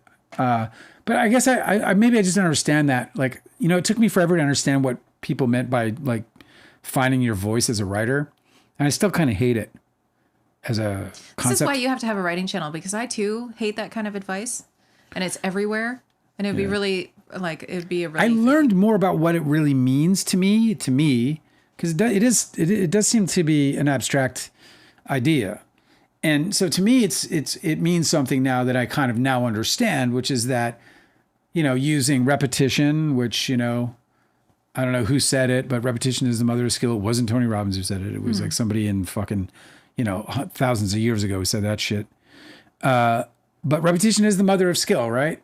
So I think that when it's just like a pretentious way of saying, keep going until you've developed enough of a talent where you can effortlessly write whatever world you're in. You know what I mean? Does that make sense? Mm-hmm. In terms of a voice. Yeah. Yeah. So whatever. But when it was like, when I was like fledgling, not that I'm some kind of fucking accomplished writer, but as far as the concept of writing and the accomplishment, the skill of it, as I was fledgling. Yeah, you're a confident writer now. I'm much more confident than I was, 20 years ago or whatever it is. And people would be like, I like it. It just doesn't, there's no real voice. And I'm like, the fuck do you mean there's no voice? I'm telling a story here. What about the voice in your head? Voice, what is that? Is voice. And the other thing is that it's an auditory thing, and I'm a visual guy, so I'm already lost. One thing that Tony Robbins introduced me to, which was like neuro-linguistic programming kind of stuff, which categorizes the three major senses as a way in which you can kind of gain at least some insight into the personality, and those being, of course, visual, auditory, and kinesthetic, and then one being the dominant, and then the other being subdominant, the third being the third dominant sense that drives the person. So in other words, like if somebody is visual, right, then they're going to be much more animated. They're probably going to talk a lot faster. They're going to say things like, look, see, picture this, they're visual, right? And then auditory people are going to talk probably a little more slower. They're going to, think a lot about the quality of their voice, so that they're not going to say look. They're going to say they're going to emphasize certain words that they want you to understand. Mm-hmm. And they're going to just do all these things. They're going to say words like listen, hear, and then of course you have the kinesthetic person who might be, who might talk really, really, really sensitively, and just talk about how they feel about things, and they're probably going to talk really slow and softly. Mm-hmm. And just learning, and then like, so using that as a means to like build character and understand character. I can't remember where we're going with this because I want why this mattered. What was the first part of that topic? I'm just off the rails. I'm off the rails too. Crazy train. That's it. That's exactly what this is. Can't you tell? Can't you tell we're on a crazy train? Can't remember where I was going with that. Well, I hope some of that was helpful as I lost my mind. Conley DiCaprio is so adorable, okay? Yeah, I agree. In all caps, she writes, I love James Cameron. He's so cute to me. That's impossible. He's a happy Canadian exploring the sea. Yeah. This is true. He is. He's a very rich Canadian. Yeah, that's why he's so happy. Yeah. Archival Raccoon said, Avatar is just kind of the movie you have to go see on a big screen, and it's also for normies. Yeah, I think it's that. I think it's like it's a great escape. I mean, I think he creates a place where people truly do escape, and that's not entirely possible, or not an easy thing to do, especially nowadays when people have or filmmakers have such access to these high quality graphics, and now with AI coming in, and so I think that's pretty neat. The idea that he can create a true sort of escape. Sam David Jr. is with us. Said it was very beautiful aesthetically. That's all I remember about Avatar. Yeah, exactly. It was. In fact, when Samsung came out with the first Galaxy phone, I got one, and it came with Avatar. And that, and so the phone? On the phone. Well, that's a terrible. Because it was like one of the first OLED or whatever. It was like, I don't know. It wasn't OLED. I don't think that technology was I'm surprised James Cameron was interested in that kind of deal. Oh yeah, I mean, he's a money guy. He doesn't give a fuck. Once the theatrical is over with him, he's off doing his thing. But he's like filming a movie for 3D IMAX, and then he also wants it to be on the smallest screens available. He doesn't. I'm telling you, the man does not fucking care about any of that. Deanne said that he's not that nice, to be honest. James Cameron lives in New Zealand, so I guess Deanne would know. No, James Cameron is not nice. Deanne said you may wish to read more about him. Yes, no, James Cameron is not a reputationally nice guy at all. That's true. Yeah. Cosmic Urgency said people go to Avatar for the 3D technology. It won't age well. No one cares about it otherwise. It was James Cameron who said, I don't know, maybe it was 15 or 20 years ago, but he came out and said that the biggest thing that's going to happen in movies is 3D. And it, like, just like the first time 3D got a punch in the market, it just went away. And the same thing happened. It came and went. 3D. Yeah. And the IMAX 3D was something fucking else too. I went to a few of those and it was just annoying.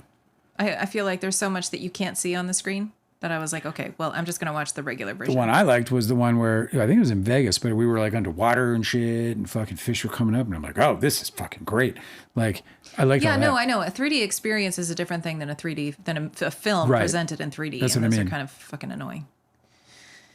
But yeah, 3D experience is totally fucking cool. Anyway, Avatar, the unstoppable James Cameron, he just shovels money into people's fucking worlds. It's fucking wild. And yeah, you know, he's kind of an unstoppable Did animal. you want to talk about these crime documentaries that we saw this week?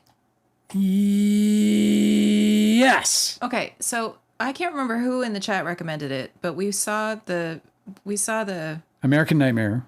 Is that what it's called? Yeah, we also saw the Ferris wheel, which was Ferris wheel. Was that like a Dateline? What was that? Who produced that? That was just like a sweet, yeah. There's just a short like date, you know, those Dateline crime shows, whatever. It was like an hour long. It was really poorly produced. I wouldn't normally review it. It was amazingly poorly produced. The story's crazy. And the mother of the Ferris family, in her interview, she had this close up because they didn't want to show that she was in her prison clothes, and so it was just really close up on her face, and she had like cracker crumbs on her mouth.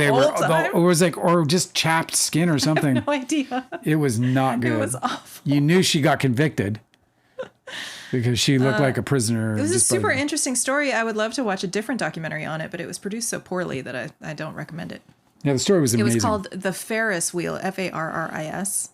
Absolutely crazy fucking bonkers story, man. Yeah, super interesting story. The father was found in a burn pit on their huge property, and they didn't know who had done it. Burn pile. Burn pile, yeah. And he was a massively super tall, heavy guy, so they didn't know who could have physically He was like 300 pounds and change, this guy. Right. It was an interesting story. And it was a big whodunit because they had he's a rich dude. A bunch of different family members, and then the wife was having an affair, so they didn't know if he was involved, and it's kind of interesting crime story. And then we had seen this one before, but we actually watched it again. That's how good it is. That's how crazy this story is. American Nightmare. Yeah. Is a really, really interesting crime documentary. It's an absolutely, like, you know, it's the kind of thing that, you know, Gone Girl would write. What's her name? Gillian, whatever. I read that one book of Gillian hers. Flynn? Is that her name? Yeah. I don't know how it's pronounced either, but it looks like Gillian. Her last name is Flynn. But this is a story of a guy who experiences a kidnapping. His girlfriend is kidnapped from his house. Yeah. And she has gone missing, and the kidnappers gave him instructions. And when he tells the police what happened, they do not believe him, and they continue to interrogate him as their prime suspect for hours and hours. It's really, really brutal, and they're really, really heinous to him. And so you think in the beginning of the crime documentary that, like, oh, the boyfriend did it, because it's always the boyfriend that did it, right? Yes. In these crime shows, it's always the boyfriend or husband. Who has access to the victim, who was the person who saw the victim last. Don't be spoiling. No, I know. But then I've mentioned this before about how horrible police are in interrogations and how they can just lie to you. So they tortured him, basically, emotionally tortured him. And then all of a sudden the lady shows up and she's fine. Nothing. She had been kidnapped, just like he said. He was telling them the truth the whole time. You're spoiling it. No, I'm not spoiling it. You are spoiling it. That's the story. Well, you're not supposed to tell the story. You know the story because you're spoiling. I had mentioned it before about how cops in interrogations are not to be trusted. And I don't know why anybody who follows true crime should know this, that cops are liars and that they will constantly frame people if they think they can get away with it. Well, they're allowed to lie. They're encouraged to lie. They're like professional liars. When you say they're liars, you say that with so much ire, but the reality is that that's a part of their training. Yeah, but that's why I think it's a wonderful title that it's called American Nightmare, because it is a very uniquely American problem that we have, that cops are... It's a fascinating watch to see these cops go after these people or go after this guy. This dude is amazing to me and well worth the watch. Called American Nightmare. We saw it on, I think it's Netflix. I think we saw it on Netflix, but look it up. You'll fucking like it. It's a good one. Oh yeah, it is on Netflix. Yeah. Remember when I talked about Ozempic and I went into the comments and I was talking about how people's lives have been changed by Ozempic and all that stuff? Allegedly. Yeah. No, not allegedly. These are people who are in the comments saying that their lives have changed. Yeah, I know, but it was an article about how Ozempic has these side effects that are really, really damaging. And then if you see a bunch of comments underneath that are like, "This is the best thing ever. I would never believe any of these horrible lies about my precious Ozempic," that's probably from the pharmaceutical company. There were many other comments also in that same thread who were talking about the side effects, including GERD and other things. So reflux disease. So anyway. Another study came out that showed that when people get off drugs like Ozempic, they gain their weight back 4 times faster than coming off of any other or more conventional That's diet. astonishing. 4 times faster they regain the weight. Oh my God, that's got to be so depressing. It also just, to me, like makes the whole, it puts up the like whole big alert light, like, what am I doing then to my body? What am I really doing to my body? wow. If my body's going to react that way in a rebound to that situation, because it almost feels like the body is desperate to get back to where it was. But they can't just stay on it forever, right? Because these I side don't effects. know anything about it. I couldn't tell you, but all I can tell you is that this study 4 times as fast. 4 times as fast. That's crazy. I remember we also watched. So if Ozempic is in your future, be fucking careful, because these drugs come along and then they do 3-4 year studies or whatever, and they after 3-4 years, they meet the criteria, and then they release, that product out there, and then they start seeing the different kinds of side effects that they That's the didn't thing. Is anticipate. like a new product will come out, and then it takes like 5 years for any of these experiments and studies to finalize. That's why it was so weird for everybody to just be so trustworthy of anybody's advice about COVID. It was like a very novel virus and nobody knew anything about it, and we weren't ever going to know anything about it until 5 years late, because that's how long it takes for these studies to happen. Yep. It was interesting that you say about this weight loss coming back. That we another really great documentary that we saw a while ago. I don't know if we reviewed it here, but it was the documentary on The Biggest Loser reality TV show. And I thought that was really well done, because they also talked about their method for helping these people lose weight on the TV show, on the reality show, and how it was so detrimental that all of the contestants were like prone to gaining their weight back because of the way that they had lost weight. It was a great basically ruined their. It was another great metabolism. documentary. It was really eye opening. It was kind of sad and kind of shattering in many ways, but truly fascinating, amazing to see. The cruelty.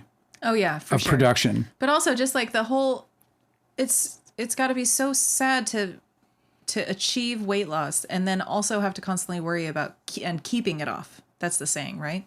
I lost the weight and I kept it off. like wow, that's so awful. That's the hard concept. That's a really, really difficult thing to achieve for the rest of your life. Kind of DiCaprio, I feel bad because she's like, haha, I guess I was wrong if no one likes him. It doesn't, you're not wrong. You can like him. You know what I mean? Like, you don't know him personally. So if you say you like him, you're saying you're liking him based on what you know, not based on what you've experienced. Well, also there's the whole, like Dale and I both subscribe to I think it's totally fair to separate the art from the artist. So if you like the work that he does, you don't have to care about how he is as a person. Yeah. He said, I like some of his movies, but not him. He's annoying. Yeah, he's not responsible for every single thing you've ever seen from James Cameron. He's got a whole team of people who he directs, and they're all putting their heart and their artistic skills and their efforts into the product. And so not all of those people are assholes. Dude, his brother, John, he swept in. We had a neighbor from our office. We were running a production company. And then next to us was this brand new vaping company right at the cusp, 2010, Mm-hmm. Like vaping had only just started to show up on, like in stores and stuff. Anyway, so John Cameron's wife wanted to get John Cameron off cigarettes. And so he found this product in one of the stores locally in town, brought it to John. John fell in love with it. And then he went and fucking swept in, and they fucking bought up half the company. And they were just going to like go wild with it, the Camerons. And all of a sudden, dude, like these guys were like, like just trying to make the dream a reality. That is so amazing. So these people started a tiny company, and then this super wealthy, connected guy, massive wealthy guy. I love your product, and he goes in and he's like, I'm going to buy half your company. Yeah. We are going to the moon because I'm behind you. And we're going to the moon. And all of a sudden, like they're all driving new cars. Like the place is decked out. They're renovating the inside. Like money, you could see that money came. And it was, before that, they were struggling. Mm-hmm. They're all standing, working their fucking asses off. Now they have like all these employees. They're kind of standing around with nice clothes. It was a big deal. And then, I don't know, maybe 6 months later, they're standing around just fucking, they're all smoking cigarettes. And I'm like, is that a fucking cigarette? Well, one of them anyway. He's like, yeah. And he throws it down and butts it out. And I'm like, you all right, dude? And he's like, John Cameron fucked us, bro. What happened? He lost everything. I don't know exactly. He didn't like tell me the details. And so, it may not even be true, but he went on this fucking tirade about how John Cameron came in, bought up the company, fucked everything up, ruined the supply chain, screwed up all the sales. He made a bunch of decisions he couldn't make. Yeah, he just like ended up trying to take over the company. And he ended up, according to this man, just fucking it up so bad. And they were like, and the money was superficial, right? It's like the kind, because like the money that comes in, it's like VC money, it comes in and you get a chunk of it. But ultimately it was like buy new car money. It wasn't like life-changing wealth, Oh man. John Cameron. I remember like I've seen him a couple times and thinking like, and just being jealous as fuck actually, if I'm being truthful. This guy was like, man, what a fucking lucky ass fucking shit, bro. All of a sudden, this guy's just pouring in money. I'm like, man, you are the luckiest guy ever. 6 months later, he's like leaning on my shoulder. Yeah. Sad kind of story, really. Now, I don't know, again, anything. I can't vouch for his story. I don't know if John did anything wrong. And, I'm not accusing him of doing anything wrong. This is for entertainment purposes only. My balls, my balls. By the way, so the Turning Point USA is just totally committed to their halftime show. Oh my God, they're doing a halftime show? Yeah, because because it's Bad Bunny. America Liberty halftime. Yeah, they have to hate. They have to hate Bad Bunny, right? They're like, they hate him. So you remember when Bad Bunny was first announced, they said that they wanted to have George Strait do the halftime instead. George Strait. I was like, he's going to perform in the halftime show. He's like 80, number one. And then he's going to perform like All My Exes Live in Texas. Whatever. George Strait didn't sing that. So that's what they're going to do? But, yeah. They're going to have like the worst country musician. So they're saying, they're teasing it out as like, we're keeping it a secret who's going to be on our halftime show.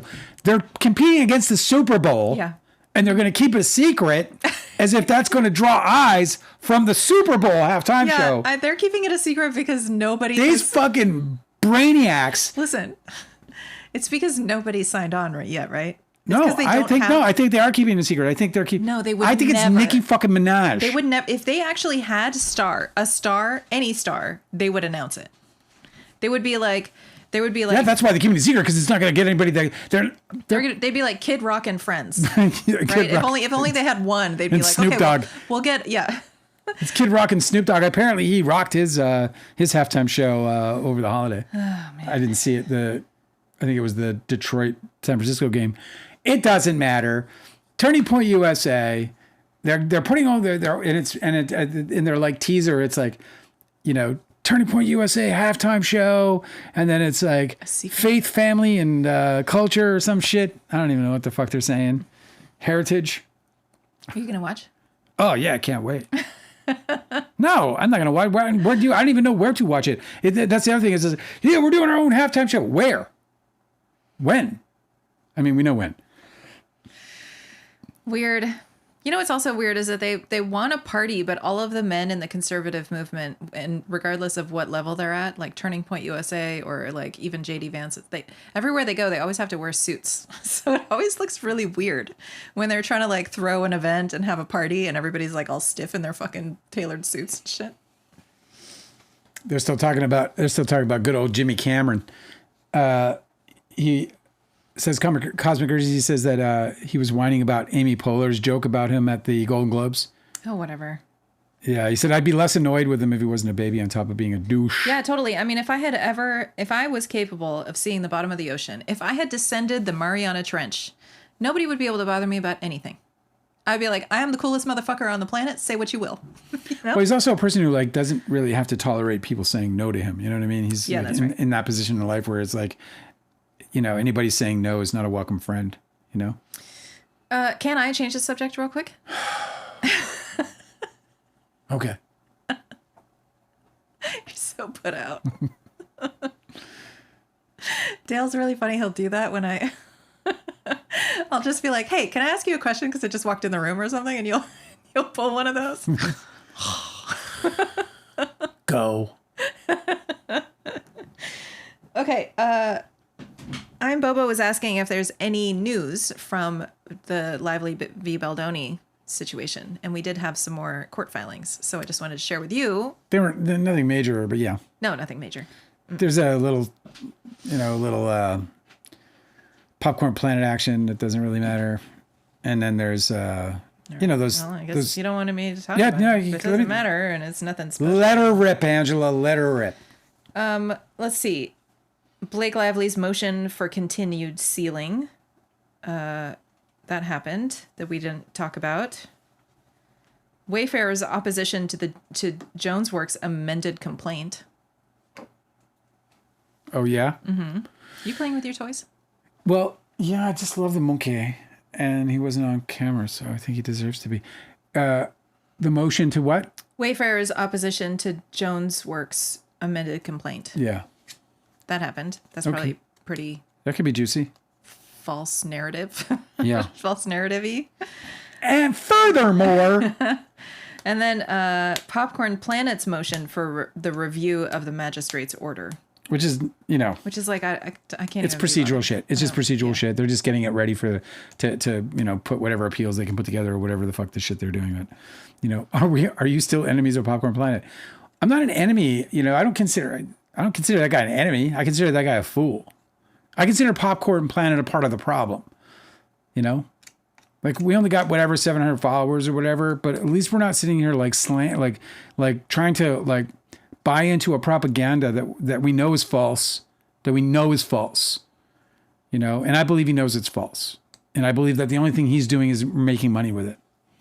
Now, this is my belief, not his. This is, he's talked himself into this nonsense. Yeah. But in that post I read the other day, that nobody could really answer. I read to you what I posted when I said, so I'm just dumbfounded by the fact that you guys all see all these people siding with Blake Lively, and the only persons that are siding with Justin Baldoni are the people that work with him. Yeah, the content creators and the people in his own business, and that's it. Not even the content creators. What content creators are backing him? Certainly not Colleen Hoover. Certainly not fucking... No, content creators is what I see what you started mean. calling Yeah. people with YouTube channels. They don't count. That's not. They don't count. That's not them siding with them. We don't count. I'm talking about That's what I'm saying. the world. So anyway, it's fucking... Cosmic Urgency said, is American Nightmare the documentary about that chick who ends up in Costa Mesa? I think it is Costa Mesa, isn't it? Yeah. That's really funny because it makes it seem like that's the crime. Oh my God, they took her to Costa Mesa. It's a fucking... Somebody's going to pay for this. It's the most bizarre story. It is super weird. Yeah, I know. It's also just absolutely horrific to think about getting involved with it. There's another documentary that is specifically about victims of SA who go to the cops and then are charged with crimes because they're disbelieved and bullied by the cops. And I actually haven't watched it because it seems too upsetting. Like that's the kind of crime content that I'm like I can't touch. It's like a hot flame, But there's so much evidence out there of these police officers just being absolutely fucking heinous and facing no consequences for it that I'm surprised anybody trusts that profession anymore. Do you have a favorite James Cameron movie, Angela? I think The Abyss is really fun. It gets me in the feels. The liquid oxygen scene just... The scene where haunts me. Ed Harris is trying to get her to hold her breath so that they can swim under without drowning. Yeah. I love that whole sequence in that movie is just incredible filmmaking. I love it so much. But then also Terminator, the whole series, I think is super fun. Yeah, it lost me after 2, but I love 2. 2 was so badass though. Yeah, 2 was great. Especially that actor, I've seen him in a bunch of stuff afterwards. The actor that plays the metallic cop, you know? Yes. What's He his died name? recently. Did he? Yeah. He's no longer with us. Apparently he doesn't blink in the entire movie. That he trained himself not to blink to play this robot cop. James Cameron is a dick, Anyway, but he makes good films. it's true. He might true. be a dick, but he makes good films. He makes like the best action movies. I thought that Titanic was shit from the very beginning to the very end. I do not like that movie. I thought the casting was terrible. This dog is very busy. It was not for my demographic, and that it exploded so much was always just baffling to me. I did not think that movie was as good. I was like, okay, really cool practical effects. You built a replica of the ship. That's so cool. Everything else about that entire story and the screenwriting and the pacing of it, and you know that there were these like prolonged like dance sequences. I was like, oh god, this is so dumb. And then they had like this like steamy sex scene, and then I'm supposed to think that they're like undying love for each other after they've only known each other for like 2 days. I just didn't buy any of it. But I guess that's the whole Romeo and Juliet aspect of it. You know, Romeo and Juliet only knew each other like for a second. And then they ruined everybody's lives, you know? Well, it's fine poetically, you know? Yes, but he never created a story that I could buy into about their romance. Romeo and Juliet. Romeo and Juliet was a different thing though, because Romeo and Juliet was about somebody whose life was lost, and then they couldn't live without them, so they took their own life, and it turned out to be a tragedy. Yes, I know, but my point is, in this case, it's somebody Jack pretending to give up his life for her life. So it was just to me a really cheap sort of take of Romeo and Juliet as it relates to the death scene. It made me go. I know. It did. I know that everybody made it. I was like, that's fucking ridiculous. Everybody made it this big romantic gesture, and I was like, that dude's suffering from hypothermia. He's not really thinking straight. There was a certain amount of satisfaction seeing him very blue and sinking into the ocean. I'm not going to lie. Come on. I just didn't buy it at all. I was like, wow, I can't believe that everybody is feeling so tear jerky about this like, I don't know. It was just like after school. It was like a school play performance of a couple in love. I didn't buy it. Piranha 2, The Spawning. Have you seen that? Piranha 2? The Spawning. That was his directorial debut. Was it really? Yeah. I remember this. I haven't seen it. We should track it down. It gets a 3.8 out of 10. I like watching the first movies of successful directors. Like Christopher Nolan's Following is excellent. But you can definitely see how he grew into the filmmaker he became, but with very first film limitations. So really interesting. Then he directed the Terminator. That was his second feature. Really? Yep. Holy shit. Yeah. Piranha 2, that got a 3.8 out of 10. Apparently convinced everyone he could do it. Now, he wrote a good script. So the Terminator was next, then Aliens. Then he did a Martini Ranch Reach music video. Then he did The Abyss. I forgot that he directed Aliens. Of course he did. It's one of his great films. I know, but I don't know who I was mistaking him for. Terminator 2, Judgment Day, 1991. And then True Lies. From True Lies, which was in 1994, he went to Titanic in 1997. Well, that's so weird. So Titanic really was like a huge departure from any of the rest of his career. I think True Lies really kind of paved the way for it, though, because True Lies kind of had this, like, it was more human than anything he's really done, you know? Yeah, but it's a crime story, right? Yeah, but exactly. But it's not like it's a thriller, right? But it's not, but it's not, yes. And not a sci-fi, not. This explains so much about why Titanic sucked. It's because he's not used to making movies like that. Then he did Aliens of the Deep. I don't know what that is. And then it was, it was interesting because he did Titanic. And then after Titanic, what is this? Ghosts of the Abyss? What the fuck is that?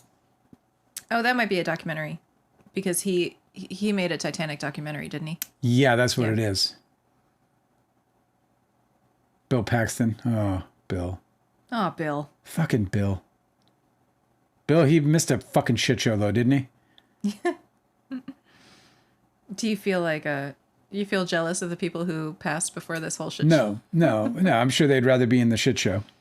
But I'm not even sure about that because, I'm sure death is a fine event. It must be as glorious as birth is, or the consequence of it all. Yeah, and then it was just Avatar. It's a very weird career, actually, when you look at it, because he was just like he had this diverse, like, sort of film career going, and then it just turned into Avatar for 30 years. I know, and that's all he's been doing, and he's obsessed with it, and I don't understand it. It's so strange. Yeah, the first Avatar was 2009. It's so weird. I was like, I don't understand it. It's so strange. Well, he's making a gazillion dollars. That's why. and he made that movie for like 4 years. I know. I know. The money is just not even imaginable. Mm-hmm. Let's see what the fucker is worth. Yeah, that explains a lot. You're like, wow, this filmmaker made like a really dramatic turn into these like, completely different genre of movies, and it's because it pays. He's worth 1.1 billion according to Google. 1.1 billion. Billion. Not good for him. That's why he tells people to fuck off so easily, Fuck off! Do you have a billion? I do. Fuck off. Yeah. The other guy that comes to mind about that is like, one of the producers that did the Terminator movie. I mean, not the Terminator. Sorry, the Transformers franchise. Yeah. He is the same guy that directed Natural Born Killers. Directed? No. No, sorry, that produced. Okay. So it's like a lot of these, it's so strange when you see like early career of any of these filmmakers and then later career when they get like, they climb the food chain in Hollywood or whatever, and then they just completely turn into a different genre, Sometimes it works great for them. Like for James Cameron, I didn't think it was a good movie. I feel like a lot of people who are my age who like that movie kind of like got on the hype train and their parents took them to see it and they loved it then when they were kids. But I think if you could watch that movie uncritically, I'm pretty sure a lot of people would be like, yeah, this kind of sucks. It's hard to say because like, the suspension of disbelief goes a long way. Do you want some uplifting news before we close it off with chat? I would. New California law bans punishing outreach workers for helping homeless people. The law bars. Now, imagine that this is taking this long. The law bars cities and counties from enacting ordinances prohibiting individuals or organizations from providing assistance. What the fuck? Such as legal services, medical care, and food and water to the homeless. Food and water. No, this is good. This is uplifting news. No, I know, but I can't believe so this is in response to people prohibiting correct citizens from assisting the homeless with food and water and legal assistance. Gavin Newsom himself. But yes, they wrangle up the homeless and force them into different neighborhoods to clean them up for the Oscars, and it's fucking nasty. It's like a big push broom. What are you doing? Look at your shirt. Is there hair on it? Yeah. Well, I'm a shedding man, I'm a shedding man. My hairs fall out. Do your hairs fall out? Let me tell you. All the fucking time, yeah. Ask the plumber. I don't know. We don't have time for this right now necessarily. Let me see. Well, we kind of do. Do you guys want to hear?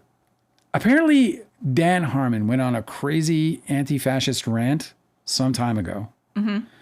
And everyone was like, called it like, they were like, wow, this guy's fucking crazy.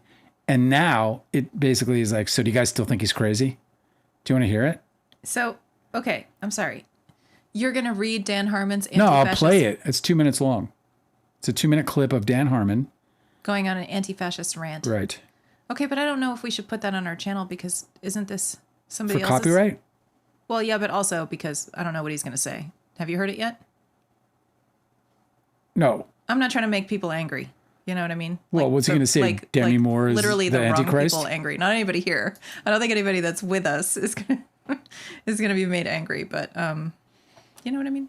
So a little weird, right? Okay, so I'll move on. It was a little weird that new California law is like a law of today. When you think about like what basic shit we're talking about, like prohibiting people or organizations from providing assistance. Yeah. Okay. So a legislator, Like you need a law for that is so weird. Legislator created a bill and then they passed it to make it okay to help homeless people. Yes. Because there was. That's good. But what the fuck? I know, right? So there's another one of those. Another one They're where protected. I mean, it's great that they have like protection by law. They can't be fucked with for helping homeless people. I mean, really, do you want to solve the homeless problem or do you not? So, well, of course. And like you can solve it easily. It's just write a check for it. I mean, for fuck's sakes, you have $750 billion defense budget. Ending homelessness in America is something like $11 to $15 billion a year. And they just don't do it. They just refuse to help the people. But we're getting political and I don't want to. I just want to I'm just reporting stuff here, okay? Here's something I thought, another one where it's just like, what the fuck? This was not a law. Like, it wasn't so long ago that they finally did away with like sodomy laws in places like Texas. Yeah, right. Like, I couldn't believe it. Like, it was like, say what? Be like, yeah, dude, if you engaged in such activity in Texas. In the privacy of your own home. In the privacy of your own home, consenting, in a consenting situation, of course.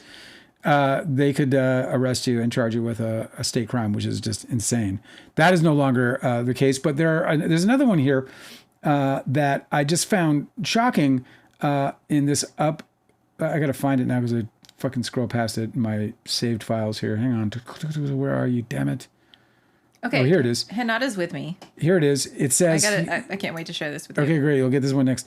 2026, reports Newsweek, could see the end of child marriage in another state. Oh, my God. In another state. It's fuck? 2026, bro. And it's in Wisconsin. Wisconsin could become the latest state. They're discussing it. Guys, let's have a serious conversation. I've been thinking about it. Wisconsin. And it's come to, maybe we don't allow the marriage of our children. Like, it's crazy. So Wisconsin could be the latest state in the U.S. to ban child marriage. A group of Democratic lawmakers introduced legislation, Senate Bill 634 and Assembly Bill 656 to eliminate child marriage late last year. If enacted, it would establish that only those aged 18 or older may marry in the state with no exceptions. Oh, my God. That's so crazy. Since 2018, 16 states and Washington, D.C., as well as an American Samoa and U.S. Virgin Islands, have ended child marriage by raising the legal age to marry to 18, according to Unchained at Last, an organization working to end child marriage in the United States. Child marriage is defined as a marriage where at least one of the partners is under 18, which the United Nations calls a human rights violation and a form of forced marriage, since at least one or both parties have not given their full and free and informed consent. Yeah, this is true. Also, it could be that you have a teenage pregnancy and they decide that they need to get married in order to, legitimize the child? No, or to benefit from whatever social services that are afforded to married people that aren't afforded to. Well, back in the day used to be, where they say, just like to save the dignity of the girl, right? It'd be like, because it's like some shame on her.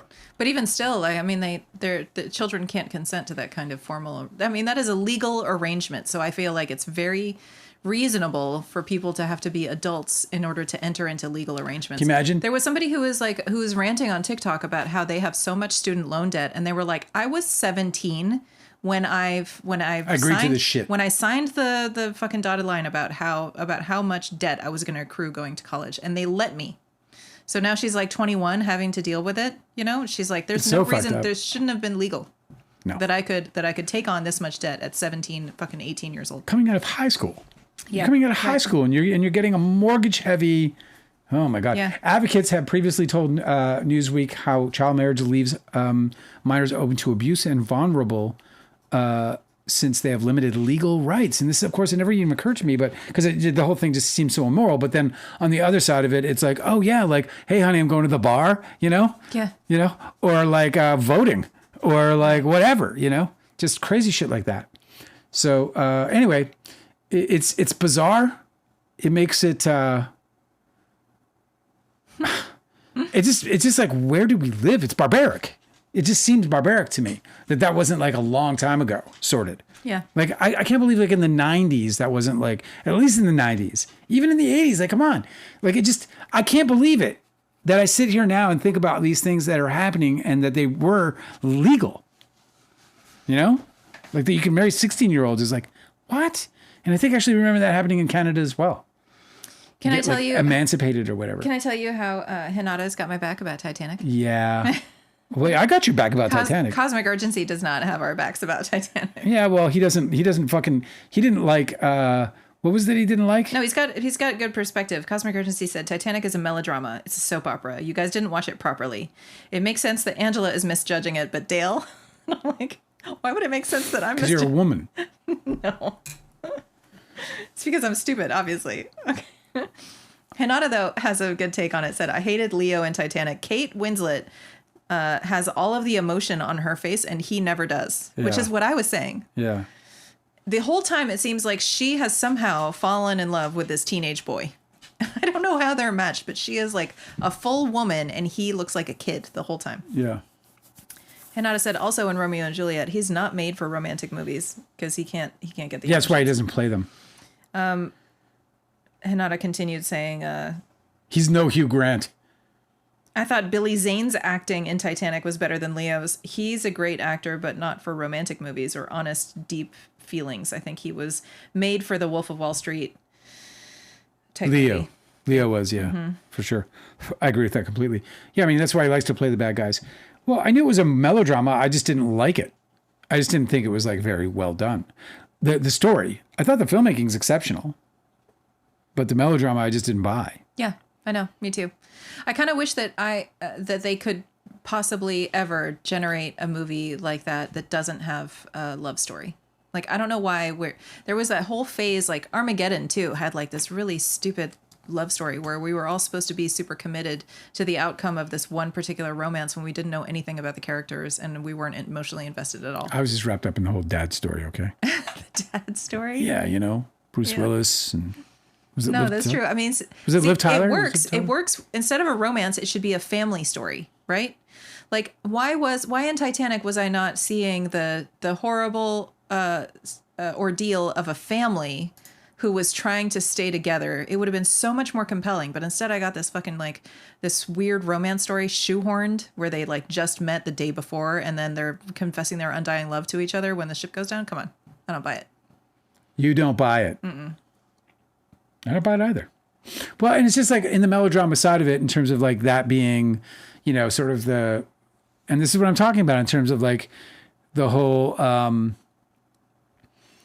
you know, suspension of disbelief, you know? Yeah. I just felt like there was a truer story there that could have been told. Yeah, like Hinata said, the best scene in Titanic is the elderly couple who chose to stay behind and leave their places on the boats for younger people. They're the owners and founders of Macy's. And that's a true story. That's a true story. But like if you're on a ship, you've got all of your belongings and your whole family because you're moving from England to the U.S. on the Titanic, and this horrible disaster happens. And you're trying to keep your family safe and together and get everybody saved. That's so much more compelling to anybody than this fucking. I'm going to repeat my question. What? We're on the boat. It's going down. Are you putting me on? Are you putting me on the lifeboat? Are you making sure I'm safe? I didn't realize that I was looking at that completely wrong because you asked me that question and I answered sincerely that yes, I would put you on the lifeboat because I care about you deeply and I want you to survive. Okay. But I didn't realize that it was a trick question because nobody would be asking me to put you on the lifeboat. It would be women and children first on the lifeboat. I forgot my place. If you've ever wondered, if you've ever wanted to be Irish, you're going to want it doubly so now, especially if you're an artist. Ireland makes a program offering basic income for artists permanent. After a successful 3-year pilot, the country will continue to provide 2,000 artists with $1,500 a month. That is so wonderful. So should a country financially support its artists? That's the question that Ireland sought to answer with a pilot program that ran between 2022 and 2025, during which the government provided 2,000 creatives with a basic income of $325 a week, around $380 in exchange. Now Ireland has decided to make that basic income for artists permanent. It's pretty huge. Dublin-based artist Eleanor O'Donovan, who participated in the 3-year pilot program, tells Shiana Goodyear and Marcus Milford Kerr of CBC Radio's As It Happens. It's been transformative for my work and for my well-being in general. Under the program, 2,000 selected artists will receive around $1,500 a month with no strings attached. Participants will be selected from an application process that to begin in September of 2026. The program includes the provision that may allow for 200 additional artists to receive income if more funding becomes available per the Irish broadcaster RTE. The idea to provide government assistance to artists emerged during the pandemic when Ireland's cultural institutions were forced to shut down. Catherine Martin, Ireland's former cultural minister, told New York Times Alex Marshall in 2023 at the time, At the time, Martin commissioned a task force to come up with ways that the government could support artists, which recommended a basic income pilot. Worrying about the bread on the table really impacts artists' creative juices. Let me tell you, man, I can't write right now because all I'm doing is fighting to survive. You know what I mean? Yeah. And when I wrote through the pandemic. So I had sort of pandemic relief because I had the fucking, the government assistance through pandemic.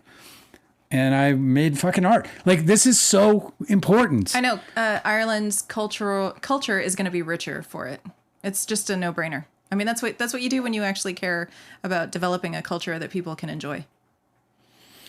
Really proud of Ireland. Mm-hmm.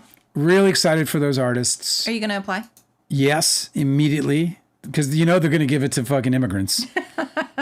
That's what America would do. Listen, I've never been here before, but I think I want to stay, and I think I also want your money. I'm only coming if you'll give me $1,500 a month to finger paint. Yes, to finger paint. I'm a finger painter. That's what I do. I'm a finger painter. Well, anyway, I thought that was kind of uplifting and beautiful, yes, and I'm very excited for the artists in Ireland. But I'm really excited for humanity because when they're going to be an example of that, and it's going to be interesting because that's a 3-year pilot. We'll see what happens now, sort of 10 years down the road, I'm sure it's only going to be awesome. What artists will emerge, what painters, what writers, what. Yeah, you're going to get incredible literature. You're going to get incredible art development. If we had some kind of an endowment that was like, there was an endowment, some, billionaire came to me and, took their little magic wand out and went, Dale, do as you please. I think I would write magnificently compared to anything I've ever done in the past.